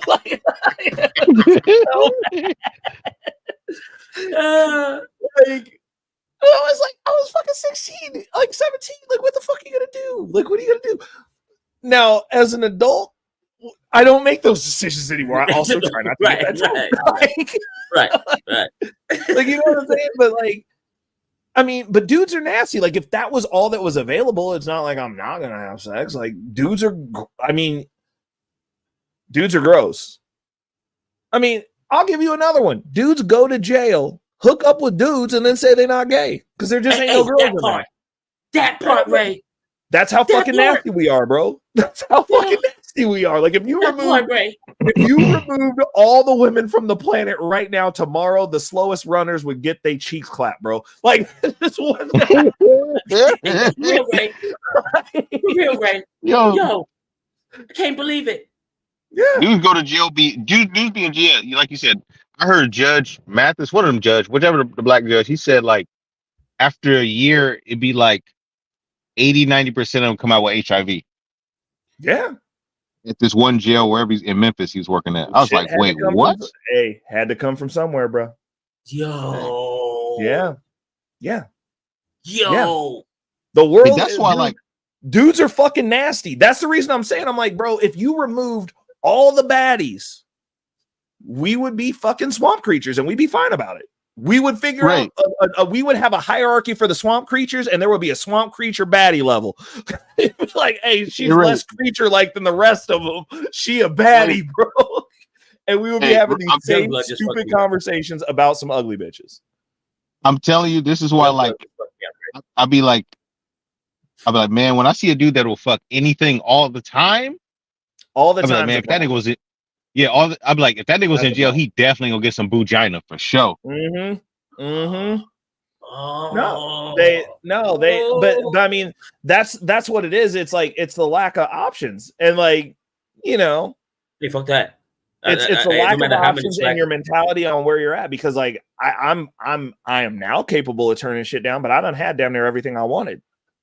Like, now I can be discerning now. I tell people now, what you wanted and when you didn't want it to. Yeah. I mean, well, so now I tell people now all the time, I'm like, they're like, oh, like, you know, because like I can go out, I can talk a girl up all night. I've honestly talked some really hot chicks up and like made out and shit, but I'm not going to take them home. Like, I'm just like, cool. I just want to have some fun while I'm here. It's cool. And they're like, yo, bro, like I'll have like some of these young cats be like, bro, like that, why didn't you take her home? Like, did you hook up? Did you get it? And I'm like, no, I don't need to. Like, they're like, why? And I'm like, because she's not interesting. Like, there's no accomplishment here. Like, she doesn't run anything. Like, it's got to be an Xbox achievement at this point. Facts. Because otherwise, I can just have sex with people I've already had sex with that I'm familiar with. Like, I don't want to bring a new person into the mix for fucking nothing. Like, a new crazy bitch. Yes, I'm like, I'll go if that's what it is, and I'll just go hang out, have a good time with chicks that I know, and I'll just deal with the devils I know. But like, after a while, that shit is like, I'm not trying to. I ain't got the energy for that shit. No, not unless it's interesting. I'm like, you gotta bring something interesting to the table to get on the roster at this point. Like, I'm not. Like, I don't have fucking time, bro. Like, you telling me I gotta be nice and sort out another person and figure that shit out when I could just go have what I've already had. Like, And honestly, see, Ray, you're not a trick or like a simp. You're a man, bro. You feel what I'm saying? Like you're a straight man. Like and and I can honestly tell you like that you've said no to a fine chick. And if a guy if you haven't said that, like, nah, I'm not. Well, I don't. Well, it's not only that. It's like these dudes out here will be thirsty as fuck, and they're just like, yo, like I gotta pursue and chase down everything that I can get my hands on, and I'm like, I've had chicks where I'm like, cool, like I said, like I've gone out on some. I took like when me and my ex originally broke up, I went out on a date with this chick that was she's really cute, but she's outside. Like I was just taking a risk outside of my dating range because she's older, like she's closer to my age. And I was like, nah, like she seemed pretty cool, like whatever. And I was like, cool, like took her out. It was like, I think the date was like $300, some shit like that. And she's just a real terrible person to be around. I was like, okay, like I was like, you're a fucking shit show, and like you think you're better than, like she was on some like, oh yeah, like you gotta work for it, but then like I'm like, but then wanted to have conversations about how she used to be out partying all the time, and I'm like, nope, you gotta put me up on the fuckboy special then. Like I'm not like, what are you talking about? Hey, I'm not getting a worse deal. You ain't gonna tell me that I'm getting a worse deal to see if I'm gonna fucking play this shit, see this shit through just to fuck you. Like at best, and this is the reason I didn't follow through, because like old school toxic Ray, I would have fucked her just to ghost her. I would have put in the work, got it, and then been like, I'm not talking to you anymore. I would have done it. I would have. And I was just like, I thought about it, and I was like, this ain't even worth the fucking time. Like, I just don't want to be around you. Like, I got shit going on. Like, I'm not about to placate to this, and I'm not gonna let you think that you won. like it's not happening. I'm just not gonna fucking talk to you. Like, but like that's what's out here. Like it comes down to decisions, and like that doesn't mean that all women in the dating pool are trash. It's just like that one specifically is, and I understand where that sentiment comes from, because girl power, and you can do anything, and you can have as many kids as you want and be in whatever fucked up scenario that you want and still have expectations for what you think a man's gonna do for you. It's just not going to be this one. Like, you're going to have to go find a special kind of simp to have worked as hard as I have and be like, oh yeah, me and these kids, and you got to work for it.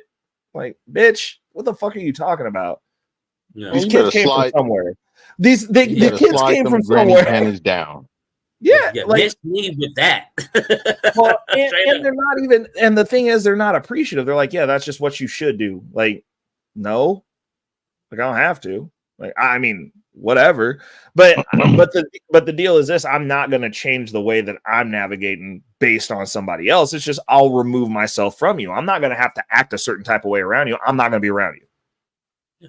See, you, like, you real, Ray. You real. Do you know what I'm saying? You don't want the fake. You don't want to have to act fake. Do you know what I'm saying? And so, you know, and that's for me, that's the definition of a shapeshifter.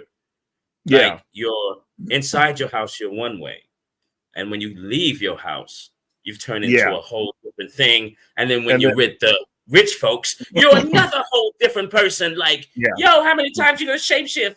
You know what I'm saying? Like, no. But yeah, okay. So let's crack at this video a little bit more, see what they're talking about. I'm in a barrel, nigga. That's positive stricken, baby. Listen, I can tell you that every guy that's on this panel right now make a lot of fucking money. Every last one of us. Every last one of us. Average is a subjective word. So what I may find average, you may not find average. No, average is, listen, the real definition of average is what we see on a regular basis. That's average. Listen, you can't let her get away. She said the average woman is on welfare. No. That was her. Y'all, I don't know where y'all getting all of these women that's getting all of this money or got these high standards. Where did y'all get these high standards from? Most of y'all is from the hood. Most of y'all is from the gutter. Most of y'all never came up with nothing. Y'all not used to nothing. Y'all don't even know what a good steak look like. y'all have these high ass brains. They think that wait. No. So Listen, just because a person is from the hood means that they can't come out from being average if they've elevated. But bro, and these are the conversations I'm talking about. Like you're looking at multiple different cultures, right here, of a bunch of people who share the same level of melanation. So we would be led to believe that they're supposed to all be on the same team. Yes, you can you can elevate out of any situation. Obvious answer. Like I don't know what the fuck you're talking about. But there's a cultural difference from people that are affluent and people that are working and people that are actually elevating. And this chick, like she's, I used to call them diamond in the roughs. It's like you go sift through the trash and the shit looked like a diamond, but it got shit on it. You're right? Stripper. Well, right. And so like you can get these chicks from the hood, and this is the thing that I find the most interesting, and it's across the board. If you are a low-class woman and you elevate, they don't change. They never change. Facts. They never change. Whatever state you found that bitch in, she's staying there. That's what she is. It's like when you get that dog from the pound, it still got that trauma. Yep. Yeah, but come on, they like it's the craziest thing ever. That's the reason I tell people, I'm like, conditional femininity is bullshit. You are either feminine or you're not. It's what it is. Like you are either agreeable or you're not. It's what it is. Thank you, Ray. But that's where the stuff that comes from, though, Ray. You know, the diamond in the rough. You know, there are some. The diamond would be a woman who is in that scenario that actually carries herself like. So, for instance, we got a good living example on these panels. Shout out to Anton Daniels, Rita, diamond in the rough. Oh, I love Rita. Oh my lord, I love Rita. That would be the diamond. That would be the diamond. She's feminine. She falls under his covering. She seems very agreeable. She seems pleasant. I haven't gotten to catch a meetup yet, but I'm 100% sure she seems like a very nice woman. Right? I met her a few times, bro. She really is, dude. Like she's everything that you say she is. Right. So that's the diamond in the rough. This chick right here, bruh, not even comparable. Rita don't never be going around looking with the trans man makeup on. She don't be doing that. You know what I'm saying? Like this is the starter pack for a ratchet, bro. Like Ray ain't shit. I'm not shit. I'm not. I was born naked. I got slapped on the ass by a doctor immediately when I was born, bro. And they took my foreskin from me. Like, bro, I ain't shit. Been mad ever since. But that's a good one. Starter pack. It's not bad, bro. It's a ratchet starter pack. She on the level 1. She just ain't got the infinity wigs yet. But we don't know. She might have 8 other colors in the back somewhere. Well, she got a wig room for show. What I'm saying is, she said her synopsis of what average was. She said average women are all on welfare. That was insane. And she thought she was hitting. Like, she thought she was hitting too. Right. like you're not even in reality anymore. Like these people aren't real. They're not real. They're lizard people. Like they just. Alex Jones was right. That's what I'm saying. Like, dude, this is not real. But you're looking at these people, and like, she is of a certain culture, and she like even they're like, oh girl, this bottom row looks like all of the victim Olympians row right here, and it's different versions of the same person, but she is the standout Delulu one of them. Like, she sticks out like a sore thumb amongst all the other women on this panel. Like all the extra, all the most. Yeah. Like you gotta pay to bounce this around, and she thinks that because these dudes are paying to have access to her, that she could have them. Which is another common misnomer because dudes are nasty. Yeah. We're nasty. Yeah, I'll pay $800 for it. You pay $800 for that? Hey, bro, listen. If Young Blood pays $800 for her, he doing her dirty, bro. He gonna do some nasty shit to her. Yeah, okay. Yo, I'm about to lay on her. You're about to get mad disrespectful, bro. He's like, guess I'm what? about to lay on her face, my nigga. Nigga, nigga. He said, what are you doing? He said, I'm going past page 50 on Pornhub, and we gonna figure it out. I was like, bro, it's about to get gross. It's about to get gross. Hey, I'm gonna come out of there and be like, hey, you got to sign this NDA because that was wild. He said, and I'm recording it, and I'm saving the video, and shut the fuck up. Yeah, for real. Shout out to Black Todd. He said, the way she tells me everything, the way she talks tells me everything. She's a stripper, 100%. Shout out Black Dots. What's going on, man? Yeah, she is a stripper from what she said. Yeah, and so you're dealing with these people, and she's talking about I don't do average, and you're a sex worker. You're at the bottom of a societal totem pole, no matter when you get through. And I understand people are going to get offended by this. I know people that are sex workers. I don't care. Like, you're also not marriageable. Like, it's just what it is. It doesn't mean that you're a bad person. It's just you don't qualify for a certain echelon of man. And it's what it is. Like, that doesn't mean you have to be hateful to them or anything like that. But to sit there and talk about average guys or whatever, and it's like, you are subpar. You just have money. Because you went the easiest way possible to get it.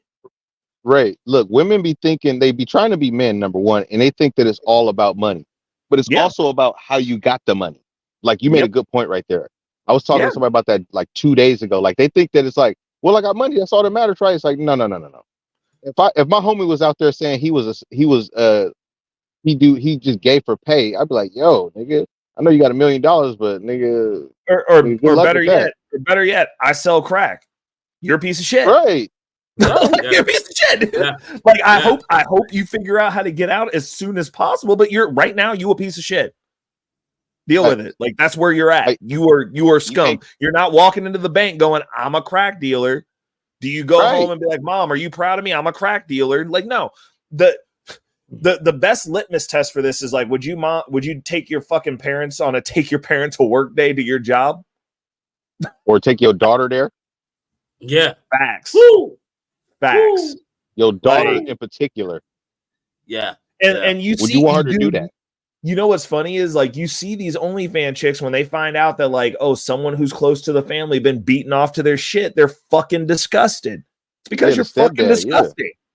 Yeah. Like, it is something, bro. There's a whole thing, like, they be having these people where they're just like, oh yeah, so and so, Uncle so and so's subscribed to my OnlyFans, and I saw it, and I figured out who it was, and like now I'm fucking mortified. Or my dad's friend is on my OnlyFans looking at my butthole. Oh, like, that shit happens. Yeah, it's fucking gross. I saw a kid. It is as gross as it sounds.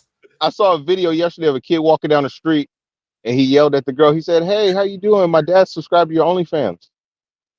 Oh I no! was like, oh my god! Yeah, it's disgusting and shameful, rightfully so. So you don't get to talk about average. You're technically below average with a high salary. Yeah, you're a crack dealer. That was a good example you gave. Yeah, you're a crack dealer. You're. I mean, I don't know that. I don't. Look. I'm not. You have no value to society. I don't think sex workers are. I think they do, because I think there's a lot of incels out there that's the only way they can get laid. And if they weren't there, then they'd be running over people with cars.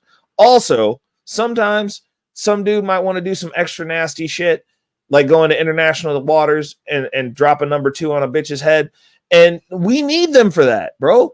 Right. I don't want to do that with my wife, though. Right. Exactly. So see, Youngblood, see there, you just jumped into exactly what I'm saying. I don't want that done to my wife.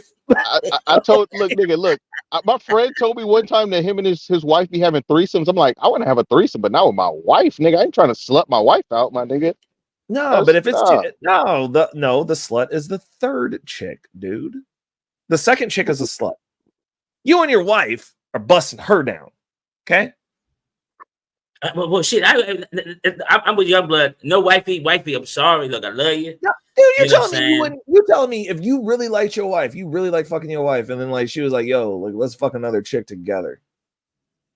Okay, I'd be down for that. That's not slutting your wife out. Now, if she was like, "Yo, I want to be the middle of an Eiffel Tower," I'd be like, "Bitch, I probably wouldn't say no to that. I'm gonna tell you why.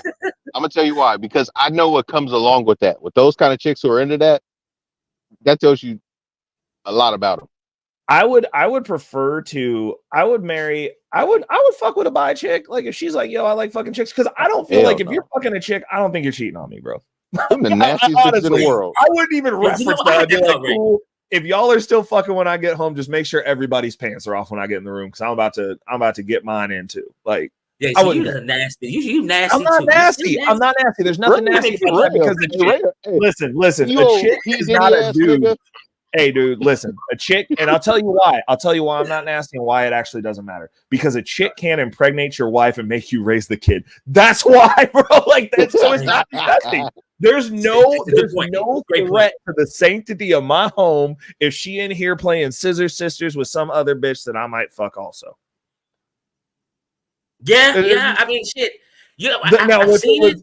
If she was like, hey, we're in an open relationship and I'm going to get busted down by Larry, Jamal, and Samuel, and Nathan, I'm like, them like 4 other niggas that could put a baby in this bitch that I got to pay for. Like, no. Like, no. You telling me we all waxing up in here? Like, who all shooting up the club? Shit. So, no, I am. Also nasty. You come home, there's extra cream in the cream filling, bro. Like, no, that's nasty, bro. Yeah, bro. That's it's dirty a nigga work. out there. Bro, they don't get it. It's a nigga out there that all he ain't got no real job. His only purpose in life is to fuck the shit out of bitches. Bro. Yeah, that's one of my friends. Yeah, bro. I mean, that doesn't sound like a bad job, to be honest. If you don't, it doesn't. But you got to be hardwired. That's why when I hear dudes. That's what I hear dudes talk about open relationship. I'm like, you don't understand how like a dude could take your chick's soul, bro, and really take 100%. Her from you. Like Destiny. You see what happened to Destiny? Exactly. And the thing is this, like, if you want to break that down, the only reason open relationships is not in the man's favor. Ever. Fuck no. Ever. Because she's going to have an order of magnitude more access than you. And when you look at the articles and like these little news stories about people who are in open relationships, it's always like I'd say a 4 or a 5, a level 4 or 5 chick that's got like 3 dudes that she's fucking with that are all subpar men. They're weak. All of them are weak. And she's out here and she goes like, yeah, the relationship's open, because she's hoping that somebody like me comes and busts it down and wants to keep her ass. Not going to happen. But like, I might come and steal her soul. I'll fuck your mental up. You're going to dump all 3 of them after I'm done with you. It's over. It's over. You ain't going back to that. You're going to be like, fucking get off me, Steven. Get off. Get the fuck off me. No. Right. And stop, like, stop if you, whining while you're thrusting. Stop it. Stop if you know another dude hitting, like, yeah, if you know a dude hitting, you definitely gonna try and try and give her everything. 100%. I'm gonna steal your fucking soul. You gonna remember this? Oh yeah. You gonna remember this? And I'm gonna, look, and I'm gonna come in looking good. I'm gonna smell fucking fantastic, and I'm gonna try to break your fucking back. Like, oh yeah. Like, I'm gonna make you bust a good 4, 3, 5 times. Like, you know what I'm saying? And if there's a little dribble, squirt going on, I got and then send you back to Josiah, Stephen, and Paul. Good luck, fellas. Damn. Y'all all gonna have to work together to work this shit out now. I'm disrespecting I would never have my wife hang around you. No, I got self-fucking control, and there's nothing nastier than the homie's wife. But the point is, if you out here in an open relationship, like, that shit doesn't, like, the only reason you would want to do that as a woman is you don't have what you want. That's the only reason. What other reason do you need to have a bunch of dudes fucking you unless you are fucked up mentally, or you going, hey, just in case, can we open this up so I can see if I can do a little bit better than you, bro? Oh man, if my wife ever asked me that, it's over that day. Yeah. It was like, open it up. What if your wife said, bro, I know this cute little baddie. She 25, got a tight body and then fresh titties, bro, and I want to fuck her with you. Who, mine? Yeah. I don't know. She's gonna bring you home a 25-year-old baddie with a fresh skin, bro. Yeah, nigga. So 25-year-old legs, I might black out, bro. Like, see there, everybody got a price, bro. Yeah. Yo, as soon as she get naked, I'm gonna go, huh? Nigga, I'm gonna be like, hey, let me get a glass of water real quick. I got it, bro. Dude. Oh, that's funny. That's hilarious. Yeah, Bro. like, yeah, bro. I remember, yeah, so 24-year-old legs. Oh, yeah. You beat me. You win. Yeah. Hold your hand up, champion. You win. That's the trap card right there, bro. Well, but that's what I'm saying. Like, I don't view women as a threat because I'm like, look, because check this out. Even if this is terrible, but like, even if you got one of them like little fucking bull dykes steal your girl, bro, she ain't never getting no more dick, bro. Oh, shit. Yo. Like, I'm just saying, I'm like, that ain't even actually a L. It's a draw at best, bro. Hey, Ray gonna get canceled out here. I'm just saying, like, take her, bitch. She ain't getting no more dick anyway. I don't care. Fuck it. Well, what? I'm gonna be mad because some bitch out there eating her pussy good? What the fuck, bro? with a strap on, trying to imitate what I got, bro. Like, mine's always with me. I always keep that thing on me. What's up? Yeah, but see, when she should get home. So I don't see that as a threat. Also, if so she steal your girl and then the house get broken in, now they both getting clapped up. Like what? like you didn't have a man there. Yo, like now nobody the girl. Hey Ray, the girl in the video right now, whatever her name is, she dating a stud. Believe it. Which one? Well, look at the makeup. Look at the makeup. Are you surprised? Nope. You think she's dating a stud? You know that for sure though? No. Yeah, I watched this video. So in the background, she walks by and somebody's like, look at young Miami walking by, or what's her name? Young M.A. walking by. Oh, Jesus. That's wild. She dating her. Okay, hold on.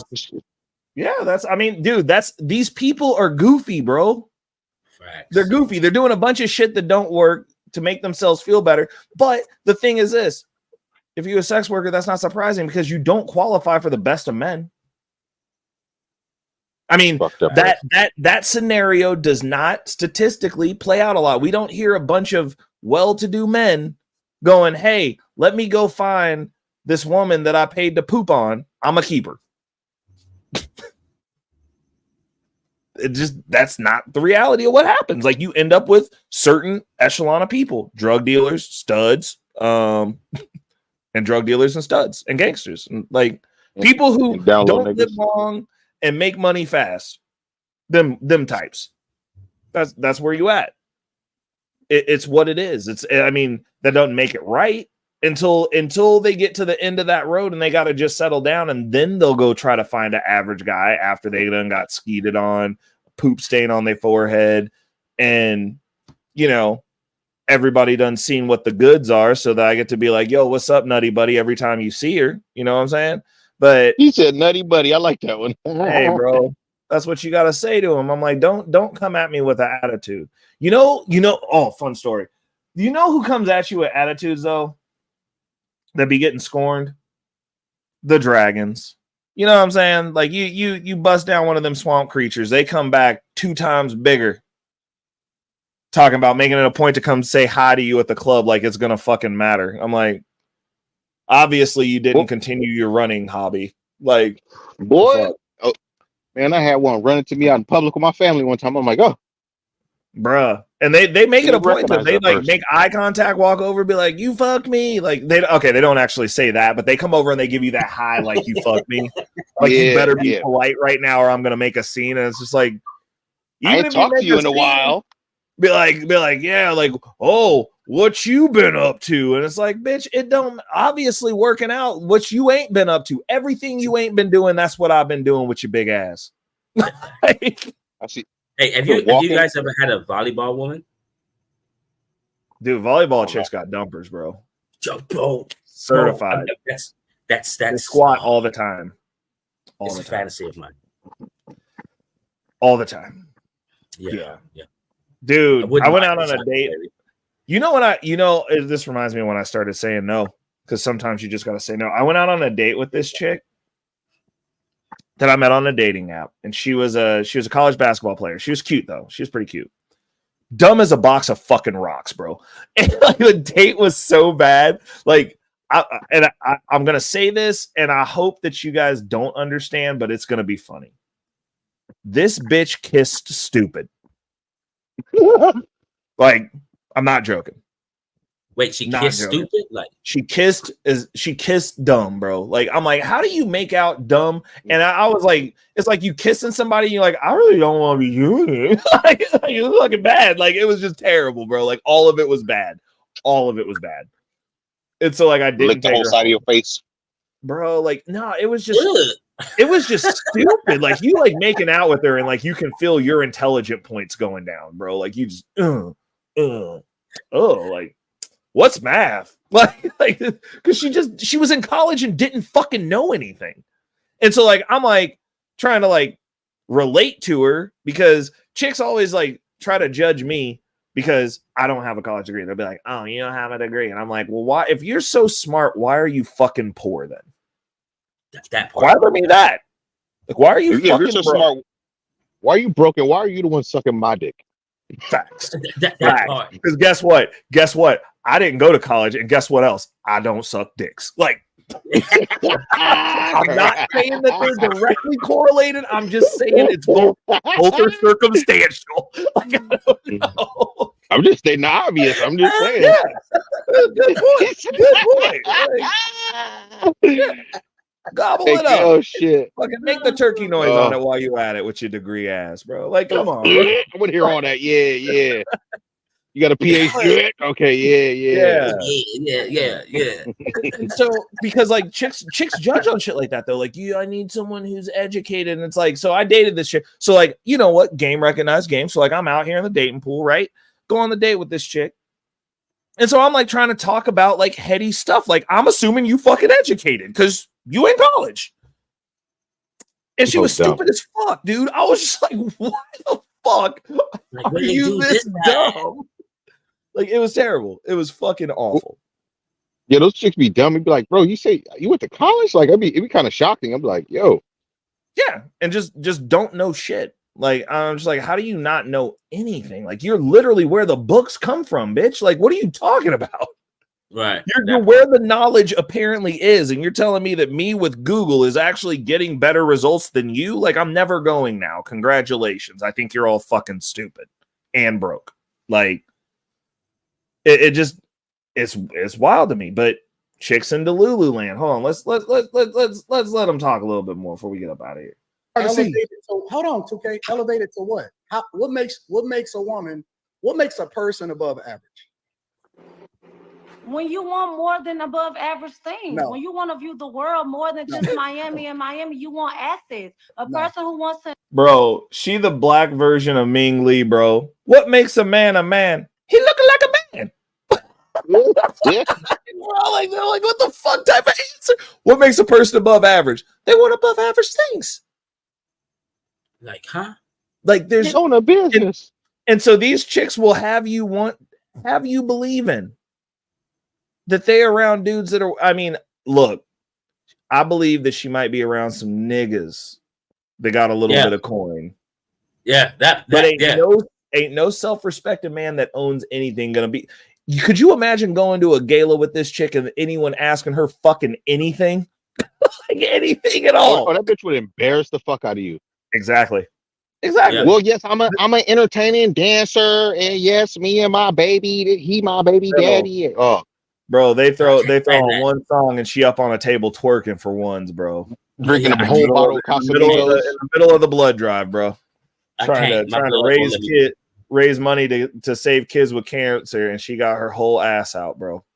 Yeah, I can't. My blood won't let me do that. Right. My soul.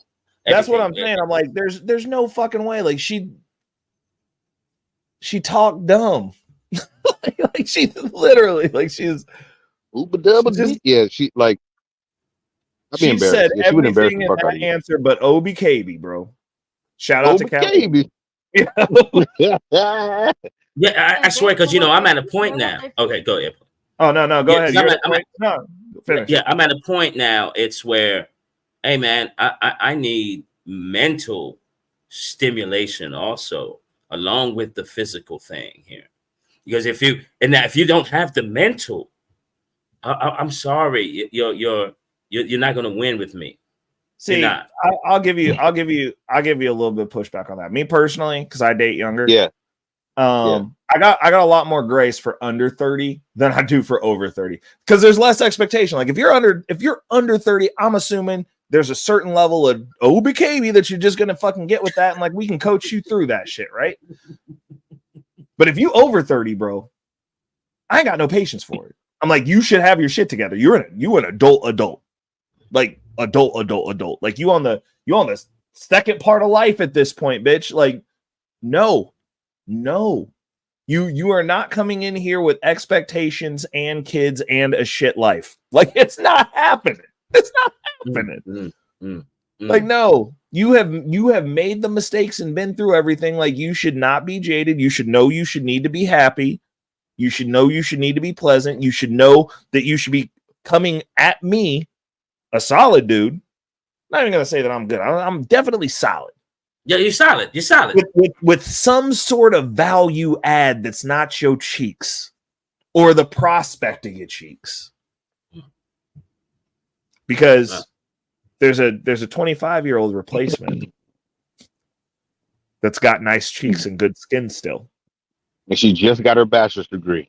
100%. And the world is her oyster right now. Facts. She's still pleasant. Facts. She still got hopes for the future. Yeah, she got hope. Yeah. She got dreams and aspirations. Oh, say it again. Oh. She got dreams and aspirations. Yes. She smiles. And when she smiles, she smiles with her eyes too. Oh, no. Yeah. Oh, shit. When you flip her over, it's something new. Like, what you talking about? Like, God damn. God damn. Yeah. And the skin's still chipper. God damn. Right. Happy. She bringing you food and shit. I tell chicks this. You could be not that good looking, but if you are pleasant, you're going to win. 100%. Well, that's the other thing. Because like she's got this whole I'm a baddie Club 304 ratchet starter pack going. And the reality of it is rich dudes are not married to chicks like this. They're not. That's a fact. They're not. I got a pretty good sample size, at least in the region that I'm in, of rich dudes. And I mean, honestly, so we had a client that's in Chicago that's like fucking rich. And it's this old dude. He's like over 70. And he's got this, it's like, I'd say it's probably like, it's somewhere between 10 and 20,000 square feet mansion in Chicago. So like you can do the math on that, on what that costs. And his whole existence in his old age up until I guess when he dies is he's got this 20,000 square foot house. And there's just a bunch of hot between 20 and I'd say 30-year-olds, probably about 10, 15 of them that live up in there, just walking around topless all the time. Yo. That's what I would do if I was old and single. Yeah. Oh, I'm not like that. I don't want no old. We're up there working, and like these bitches just did not care. Didn't care. Like we in there programming and shit, walking by titties. Didn't care. At all. Not a fucking lick. And that's the reality of what the upper echelon's like. That's the best she could hope for, but like none of them look like her. Like, I'm just saying. They were pleasant, chipper, and white. I don't know where the hell. But you know what, Ray? You know what she got? She could hope to get taken in by Diddy and get diddled.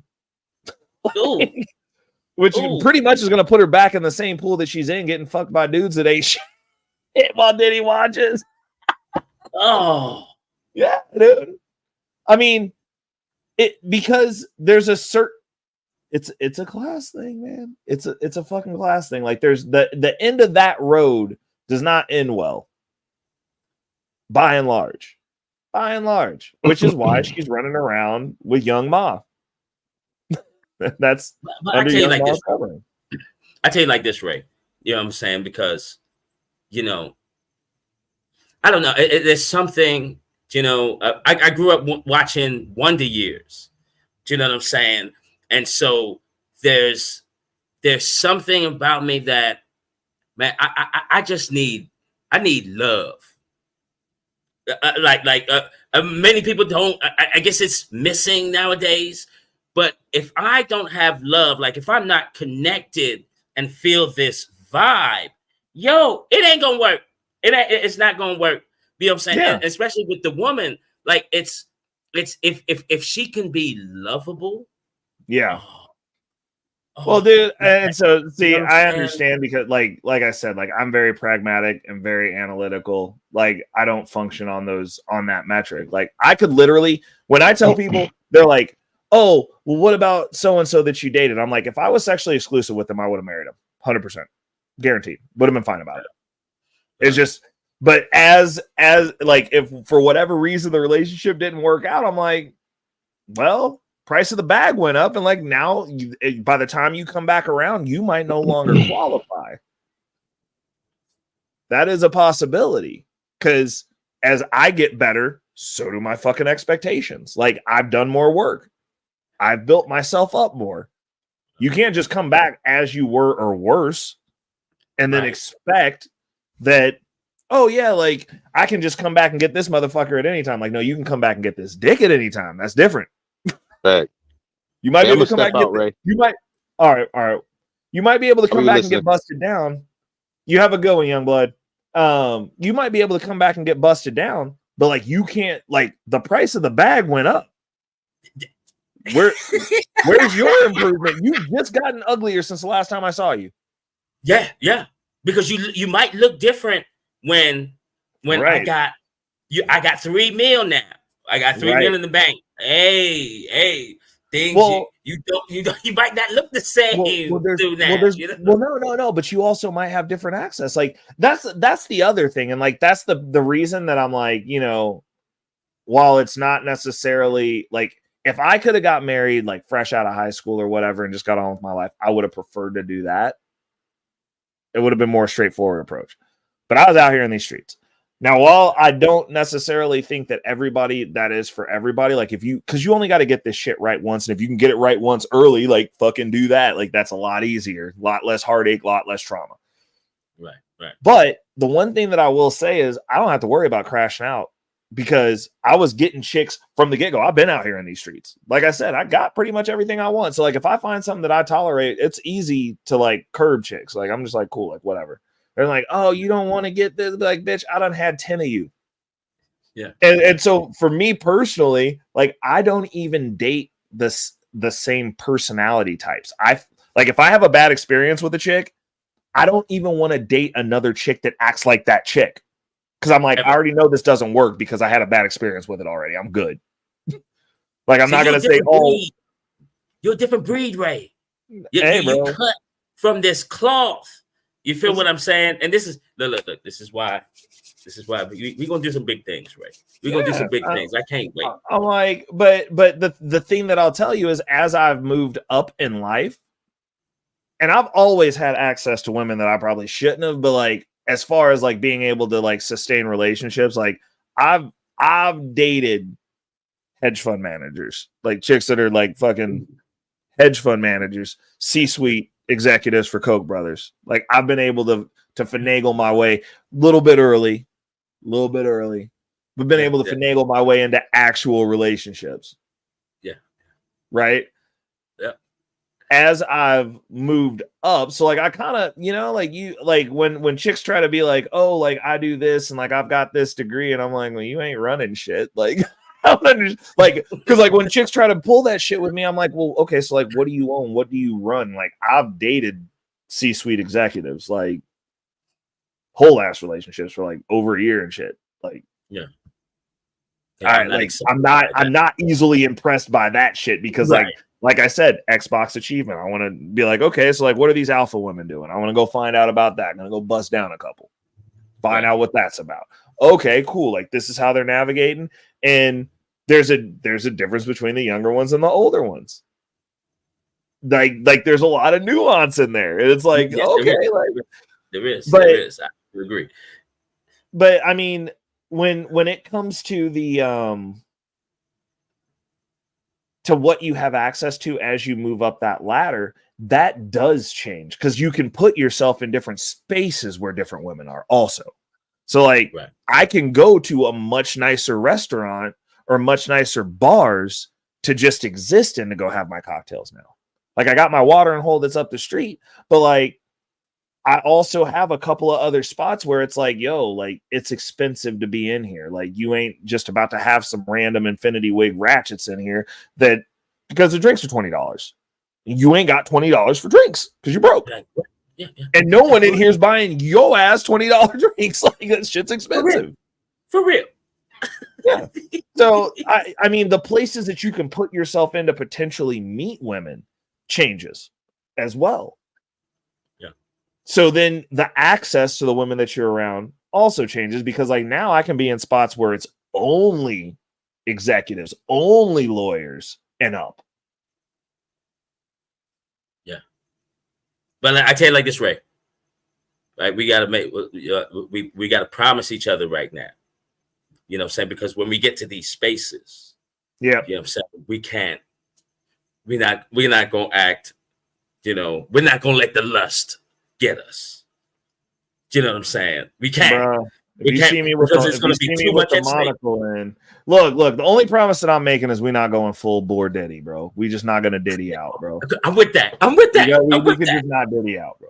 Like, I mean, I don't know, because I'm assuming that like, because like honestly, there's probably still like a high probability I can get back with my ex if she fixes X, Y, and Z. You know what I'm saying? Because that was the only reason for the separation in the first place. It was just standards and shit. But I don't know that, because like most of the time on that ascent, at least the way that I'm looking at it is I think that there are certain demarcation points where it becomes harder and harder because like the more expectations I have, the narrower that list gets, right? Because at this point, I'm like, you're coming into a program. I need a wife. I don't need a fucking partner. I want a wife. Facts. I want somebody who's going to contribute, that can get on board, that understands that like we banging this out however necessary, and we got goals, and we're this ship is sailing now at a relatively fast clip. Like I'm waiting till the end of this month. I was like, we're trying to see where we're at with this brokerage portfolio. Like I might be making some plays here pretty soon. Like. But with that said, like now I have stuff to lose. Like now there is an aversion to being around a certain level of woman, a woman who needs to be saved. That is, I reference that as danger now. Like that doesn't even seem fun anymore. Like you need an out. Your life is shit. Can't be around you. I can't do it. Can't be around you. You looking for a fucking hero. Like, yeah. I can't. Yeah. And I'm not going to be the one. Like, I didn't work this hard to fix somebody else's mess that you've made yourself. Like that, you don't deserve that. Nobody came to help me. I did this shit by myself. Thanks. So this is why I run with you, Ray. Ray, you cut from this cloth, man. You got this pimping little thing going on. Do you know what I'm saying? It's certified. You're certified. I'm going to certify you. Like literally, it's not even like that because like the way that I'm moving now, like I just don't tolerate shit. Like I'm like, because you start valuing peace more. Like I'm like, why am I doing this? Because like at a certain point, I don't want to have to deal with the shit that I'm dealing with now that I don't want to do. Right. Well, I also don't want to come home and argue with somebody every day. I also don't want to be around somebody who's just generally unhappy. Facts. And unpleasant and combative. I don't want to do that. Like I drop people socially like that. I'm like, bro, like if there's no value going both ways, I'll just not be around you, bro. Like if you're problematic, I'm not going to be around you. Like I don't have to. Like I was like, I have all the friends I fucking need, and guess what? All them motherfuckers in some form or fashion add value. So there's literally, I mean, even when it comes out to run around with these chicks, I'm like, cool, if shit's not reciprocated, I'll fall all the way back off a cliff. There's always going to be some more chicks, like, especially for me. Like, hey, Ray, you ever thought about it? Like, you know what I'm saying, as a little side, little thing, you know what I'm saying, where you can just call it, Max Gigolos pimping one-on-one with Ray. Like for real. Like I mean, seriously. I don't think it's pimping. It's just being a solid dude. And like the only punishment that you got to give if you solid is the lack of your fucking presence.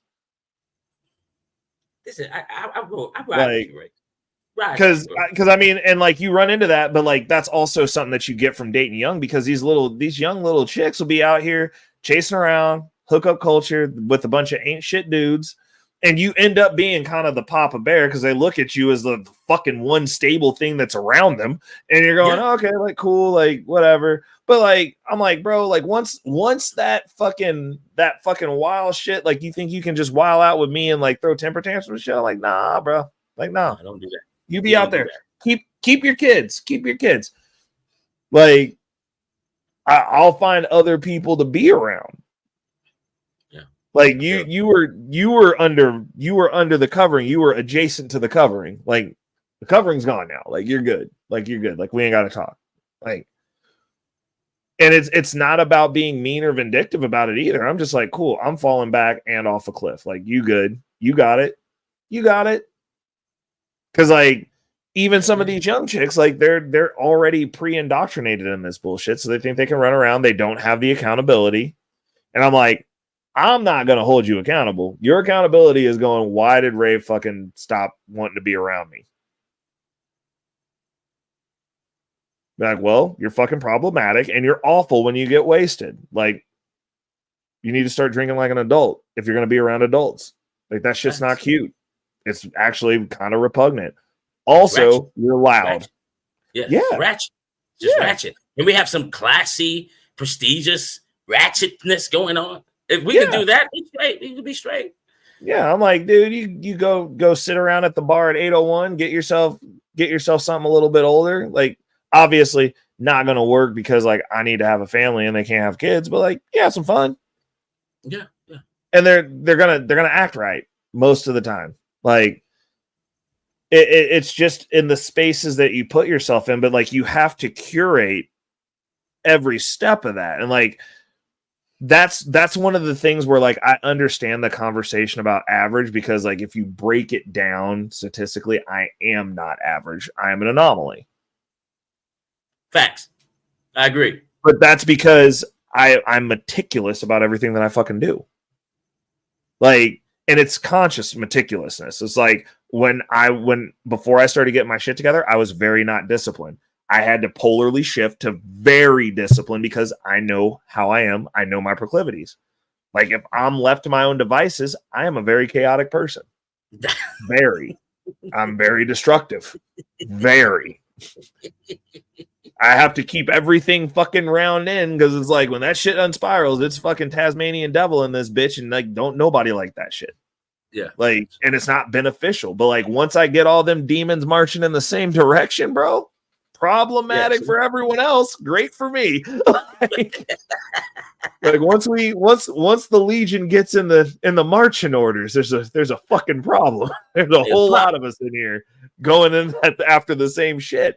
But you have to do that, and like that's what makes you stand out. That's the reason that people gravitate towards you. And it's like you dealing with like younger chicks, like most of those dudes are in their fuckboy era. Like they're just trying to get at whatever they can.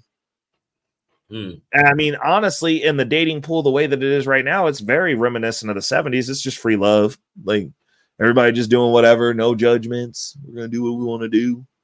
But like the difference is, at least in the 70s, you had men. Like now the dudes are like henpecked and downtrodden, and these chicks are walking around with their chests out. Yeah.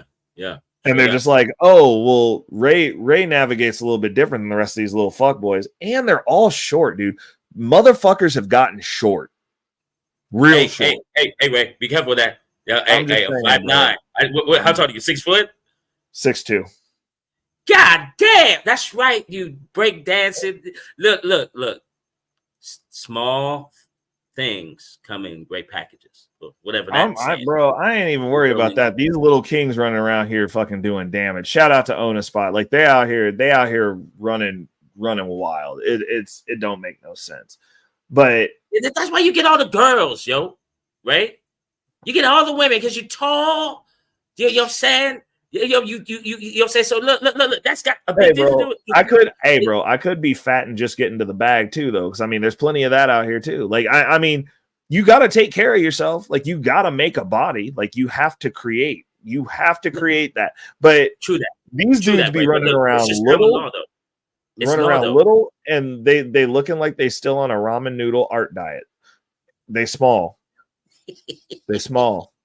on every metric, bro. Like, they just little ass nymph looking dudes, and it's weird to me. And I'm like, are they malnourishing y'all niggas now? Like, don't you get food? Like, they be like, these motherfuckers be eating all the time. I'm like, stop eating McDonald's. That shit's making you a little girl. But look, Ray, look, your height. Look, so all the women, they love looking up to you, like, do you know what I'm saying? So yeah. For me, I'm 5'9". You know, on paper, I write down 5'11". You know what I mean? I write a different number than what's there, bro. Like, that's fucked up. You know what I'm saying? But this is why, you know what I'm saying? God. This is why I try to stay, you know, ex-football player. I try to stay, you know what I mean? Like I dominate you, woman. Like, you don't play around with me. You know what I mean? But yeah, you it's a plus, Ray. Ray, you got some serious game over there. Man, it's just because I live in the worst dating city in the nation, and one of the worst. So what you saying, there's no baddies in Kansas City? No, it's not that there's no baddies. It's if you live in a dating market where there's more women than men, or men than women, it becomes problematic. So like, yeah, it's the problem. There's way more men than women in Kansas City. And so like the dating market, like the women basically run shit, and they just run around like the world is theirs. And they don't take care of themselves as well as some other places that I've been. But also they have attitudes. Like, for real. So it's like one of those places where like you face a lot of rejection. And so like every other place that I've gone, and I will give you that. Like, I know I didn't think I had game until we started traveling for breakdancing to go to other places to compete. And just pussy was just falling from the sky. Like, it's crazy. I was like, what? Like, these motherfuckers. Like, when I went to Chicago, bro, I love going to Chicago, except for the fact that like you'll die everywhere now. But yeah, when I went up there, the last time I went up there was like, I was like in my 20s, and we went up there to go meet with a friend of ours from Minnesota because that was the halfway demarcation point from him driving for us driving. So we both drove 8 hours to go out in Chicago, got a hotel room and all this shit. We get up there, we go out, and like I knew it was going to be a good trip. And I tell people this all the time. When you go to places where they're just rude as fuck to women, go to the mall or anywhere where people are just walking around, and you'll see all these chicks dressed appropriately. It is fucking wonderful. So we go up to Chicago, and we go to the mall, and it's like, in Chicago, what's going on, Grooming and Reviews 101? We winding down, but thank you for swinging through, brother. I appreciate you. Oh, man. But we're going through the mall, and I'm looking around. I'm like, dude, like these are like even the big bitches dressed appropriately. Like, they're dressed for their body type, like, which actually makes them look better, believe it or not. And I'm like, damn, like these women, even the big bitches are well put together, man. This is nice. And they're like, yeah, motherfuckers are rude here, bro. Like, we be talking dirty and reckless to these bitches. I was like, what? Like, that's crazy. So like I needed to go pick up some stuff from my hotel room. Cause like when I travel, like if I travel on road trips, I'm notorious for getting shit that I need. Or if I'm flying, I'll just get the toiletries that I need when I land. Like it's just easier for me. So we stopped by Walgreens, and I'm like checking out, and it's just like a average checkout chick at Walgreens. She kind of cute. And I walk up, and I'm just like doing exactly what I do at Walgreens here. Which is just like, hey, how you doing tonight? Like, what's going on? Like, just like little icebreaker. She's working on like trying to make your night a little bit better. Like, just like, yo, like, cool. And this chick is just googly eyeing me. She's sacking my shit all slow. Like, she hands me the bag and touches my hand. Like, she's like wanting me to ask her for a number. I'm like, what the fuck is wrong with this bitch? And they're like, you were polite to her. I'm like, what? Like, bro, like, not even joking. So then we go out to the club. It was one of my better nights. So I got real fucked up. And I wake up the next morning and my buddy who I rode up there with throws his keys at me and he was like, hey man, you need to, so the reason I'm talking like this is because he's Vietnamese. And so like when they say shit, they have a cadence. And so he's like, hey man, you need to take those girls home, man. And I'm like, what girls? And he was like, all those girls that are over there laying all around here, man. I'm like, where these bitches come from? He was like, you brought them home. You brought all these bitches back here. I'm like, I did? Do we have a party? It was like literally like I woke up. I don't remember anything. Like I don't normally get blackout drunk. That was one of the only times I've ever gotten blackout drunk, bro. Like I'm notorious for keeping a catalog of everything that transpired while I'm wasted most of the time. That trip, blacked out, woke up the next day. There's 3 girls from the club, and he was like, you brought all of them back here. You need to take them home. And I'm like, what? So like now I got to corral these bitches up in the morning, all hungover like cats to get them back in his car. And I got forced to drive in Chicago traffic. It was traumatic and I'll never forget it. It was terrible. Like I should have called him a fucking Uber. Like, but yeah, like, and then like it happened there. Whenever I go to California, bro, I'll be out like just California's fucking wild, dude. Like I have chicks that are just like looking at me like I'm some shit they ain't never seen before out there. Iowa, 6'2", Ray. You're 6'2", Ray. Hey, you know what I'm saying? Hey, like it's easy bro, for you. Chicks here be fucking mushing my face, bro. Like they be looking at me like they want to mush my face, bro. They don't give a fuck here. Like women here don't care, bro. They be looking at me like fuck you. And I'm like, what did I even shut the fuck up? Like it's fucking crazy, dude. Like these chicks are wild. Yeah. Kansas City is it's a very, and like it's noted, it's like statistically like one of the worst dating cities. This is how bad it is. You'll meet people from here, and the ones that are married, I'd say 60 to 75% of the time, they met somebody somewhere else. And the people who both of them are married that are from here, they met at college somewhere else. Like, I'm not joking. It's like the weirdest shit.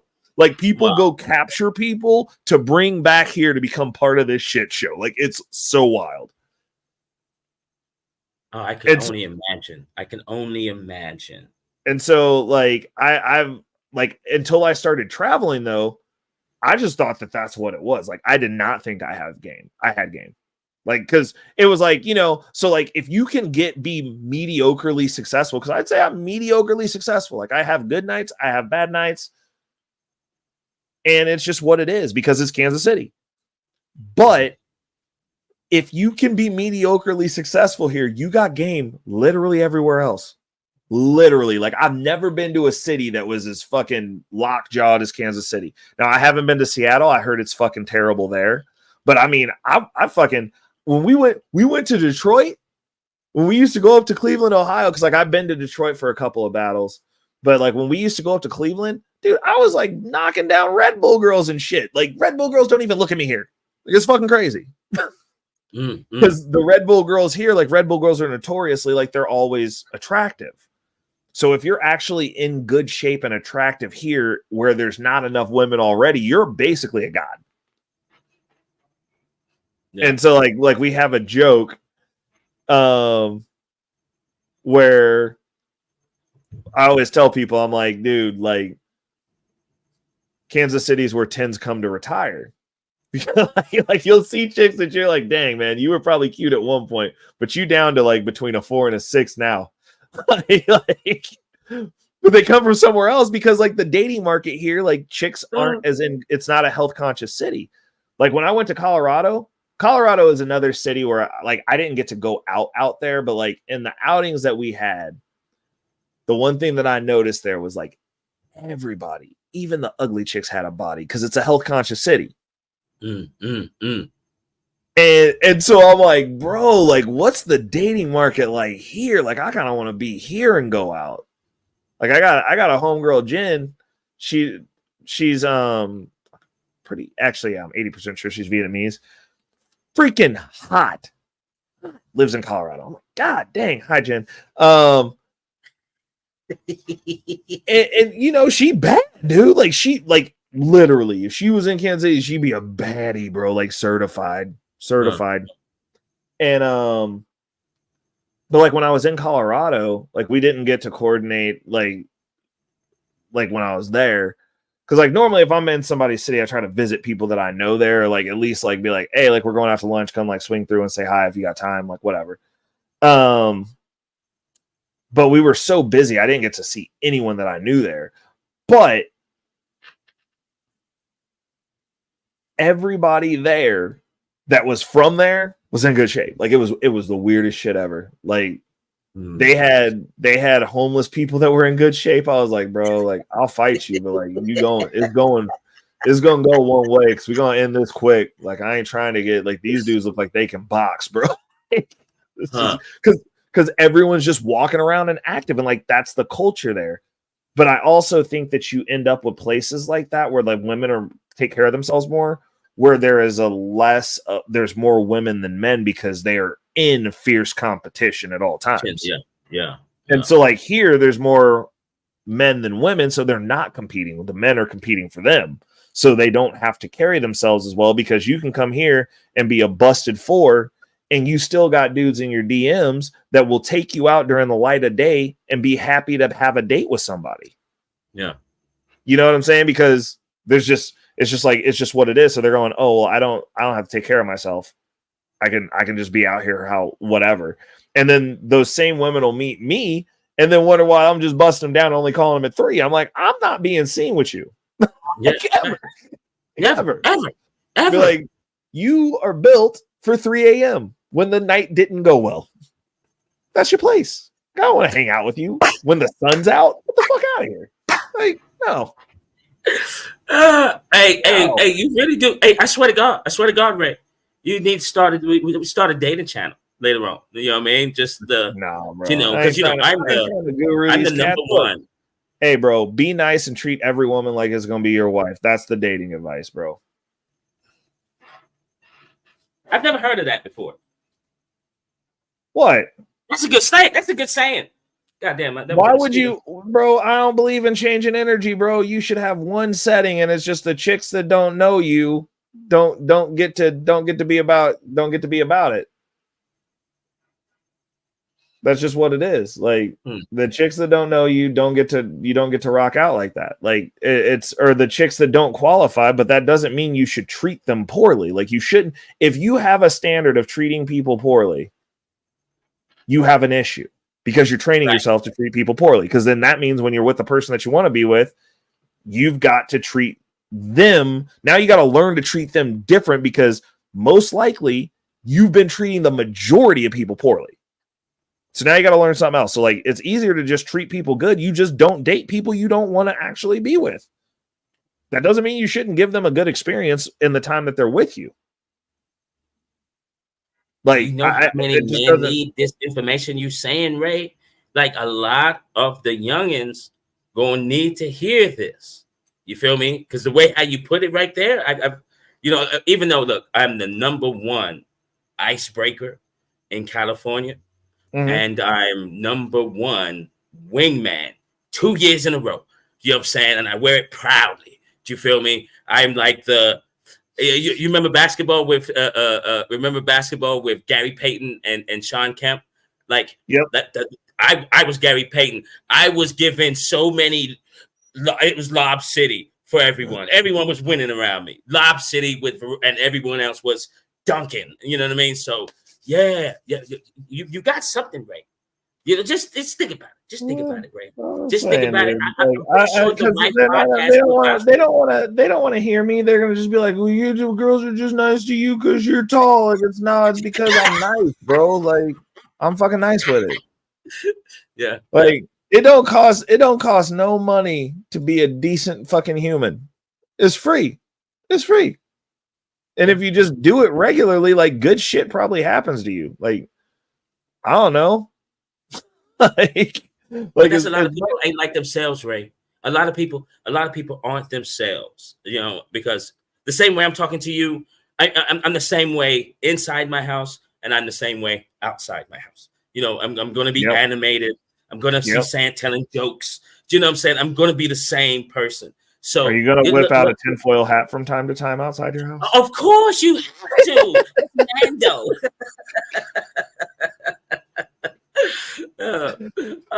Hey, look, everyone loves that. You know what I'm saying? Because you know, I am really, honestly though, I'm really paying homage to them. You know what I'm saying? Because without the tinfoil hatters, I would have fell for all of the bullshit that's running around here. Like I would have.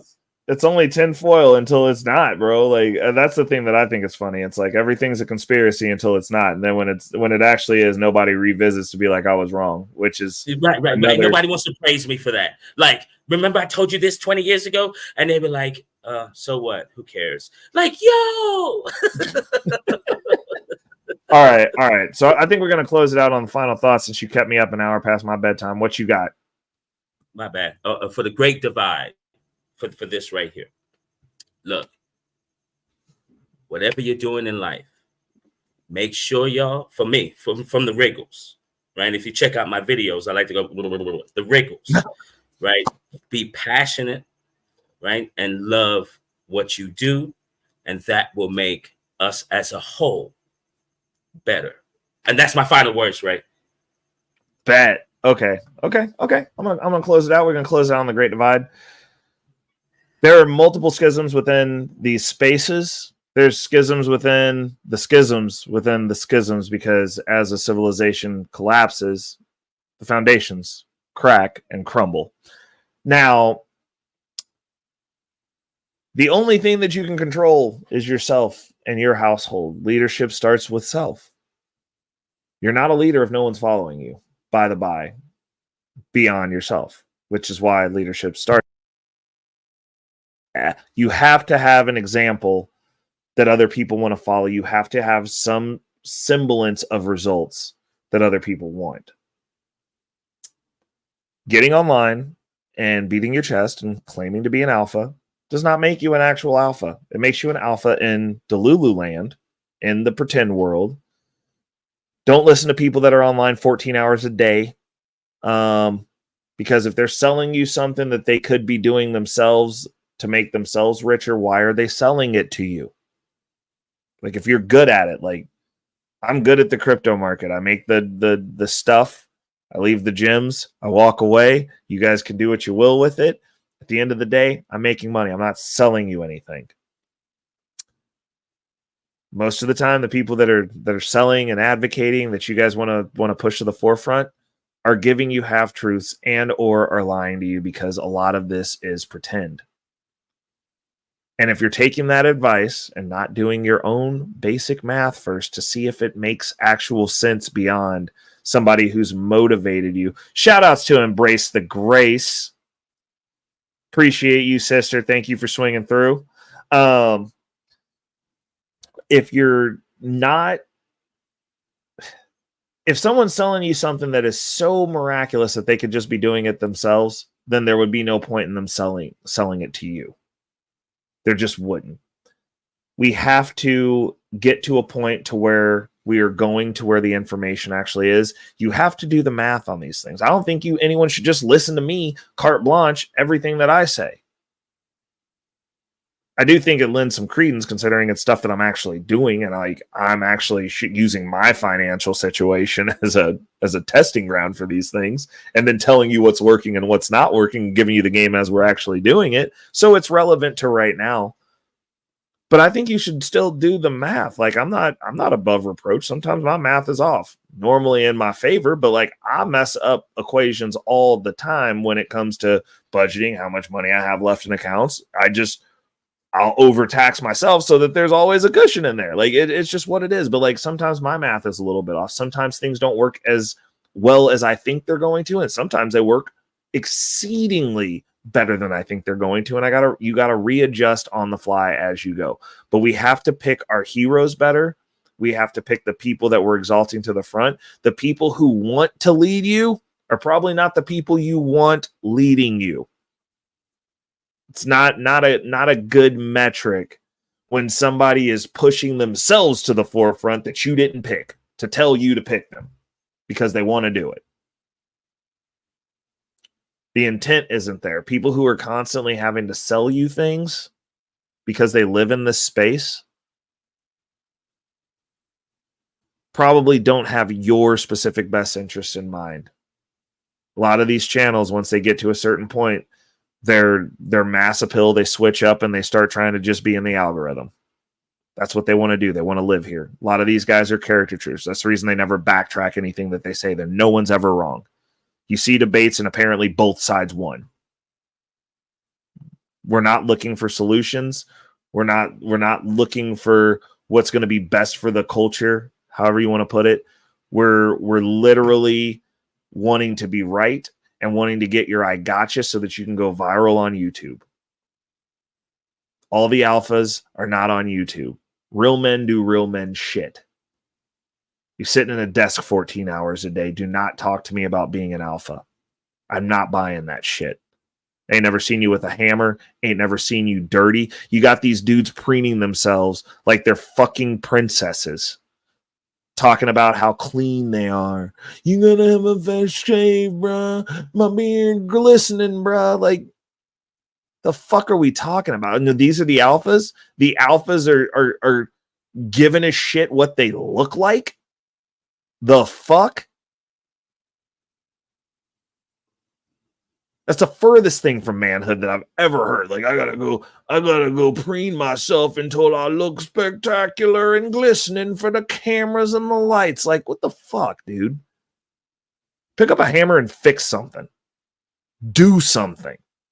Show that you have a skill. Man things. Eat a steak. Have a potato. Do a fucking pull-up. Like, geez, dude's coming up, oiled up like they've been at Diddy's house for 3 weeks, bruh. Talking about I'm an alpha and all the alphas are sitting on here 14 hours a day in their chairs looking dysgenic. Wow.